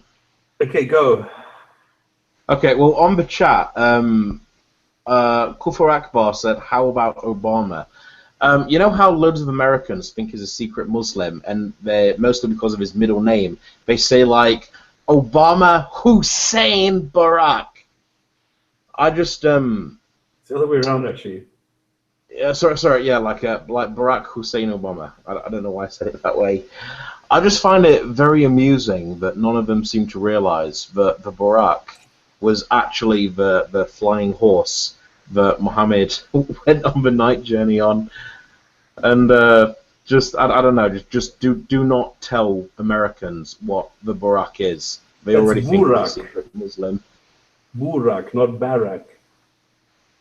Well, some people pronounce it Burak. Well, there's a lot of Muslims that pronounce it as the Barack. Okay, whatever. It's close enough as damn it. Yeah, exactly. Like I said, just don't tell the Americans. They already think it's a secret Muslim. So do you think Barack Obama is actually a flying mule? Well, considering that the flying mule took him to the Grand Mosque of Jerusalem, which didn't even exist until 100 years after his supposed death, I think it was a TARDIS. I think it's amazing that people like Daesh are destroying those Phoenician statues, which probably were barracks. Because a barrack is a winged, four-legged beast with the torso and body of a man, and that's exactly what the Phoenicians used to make statues of. And that's what ISIS are destroying. I thought that the Burak had a woman's face. I don't know what face it has, but it's certainly. I Got mean, a female's face and a peacock tail. I I love the fact that right, I'm just going to free. So I love the fact that the Russians actually retook a lot of the ancient monuments and then held a concert in them, like as a fuck you to the Islamic State. Oh, I never heard. There's a lot of that sounds good. thoughts. There's The supposed best to is be peace the- over there now. Is the burqa being banned in Iraq and Syria because some woman blew herself up, and then this was also exposed as a hoax. So there you go. There's a lot of joking going on where I don't think it's funny. Okay, today, Hadith of the Week. You get 2 for the price of 1. They are right next to each other. It's from Bukhari. It's 983:38 and 983:39. A man peeped into one of the dwelling places of the Prophet. The Prophet got up and aimed a sharp-edged arrowhead and poked him stealthily. So, in other words, a guy looked into one of the things of Muhammad. Muhammad poked him in the eye with a piece of wood. This is not nice. So then we get the next hadith. Also Abu Hurairah. Abu Qasim said, if any person peeps at you without your permission and you poke him with a stick and injure his eye, you will not be blamed. There you have it. Straight from the horse's mouth. Well, I think that should apply to all Sun journalists and News of the World. What, that you can poke them with a stick without any damages? Yes. That would certainly get rid of the space, wouldn't it? In the bushes. Absolutely. All right, guys. That's obviously it. Mohammed was For good. today. Oh, sorry. Quick point. Again? Another one. Yeah. I'm being mindful of lag because I keep interrupting you. Has anyone heard of an Australian show called The Wizards of Oz? Oz, as in like the Australian style. Nope. It's actually really funny. It's it was a mini series. I think it was like 5 episodes. It seems I'm fairly certain this was inspired by Muslim immigration and by Islamophobia. By The what? series revolves around wizards and magical creatures that leave the wizarding realm and immigrate to Australia. One of the really funny episodes, it had a wizard on a television show talking about the terrorist attack, where one of the wizards accidentally sneezed, I think, and turned a major train station into a giant fish monster. And it was a terrorist attack known as Fishy Thursday. And you had like a wizard on the TV show saying, "Look, we're not all like that, okay? We're not all dark wizards. I'm talking about wizards that don't respect the law, don't respect the culture." And you really have to see it. The Wizards of Oz. I mean, I will pay anyone. I'm so convinced this is a parody of Islamophobia. If anyone can give me like a reasonable argument for it being anything else, I will actually pay them money. To go and watch the show. I don't like the word Islamophobia. I like the new word submitophobia. I've never heard of that. It was brought up by V on YouTube. You know Islam means to submit. Well, why not use the translated version, submitophobia? It totally pisses off the so-called being racist. I mean, how can you be submitophobia? So well, one of the things that was quite interesting to me, I was watching a video by Sargon of Akkad, and it was a video entitled "Letter from a Muslim," and this was supposedly a letter written to him by a Muslim bloke. That was right. One of the things that was mentioned in this letter is how, because the Western world went through the Enlightenment and things like that, and religion became less of a thing, there does not exist in the English language the religious equivalent of racist or sexist. So when you have like religious supremacy and religious bigotry, if it was racial, you call it racist. If it was sexual or gender specific, you call it sexist. If it's religious, you call it, that word doesn't exist. I don't know. Maybe we should actually champion the term religionist. You know, like if someone says Islam will dominate the world, Islam is a bear, you're religionist. I don't know. Maybe like religionist is a possible word that can be adopted. I thought it exists. But I do think it's a very interesting point that that we do have words for, like, we do have words for xenophobia, we do have words for racism, we do have words for sexism, but we don't have the religious equivalent, particularly with Islam, when Islam is, you need a religious equivalent of the word, because it's basically religious supremacy.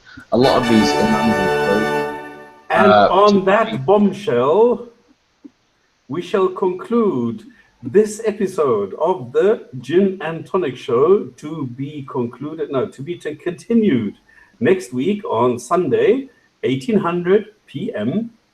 UTC. Oh my God, we're going to go through time change soon, where summer is upon us in Europe.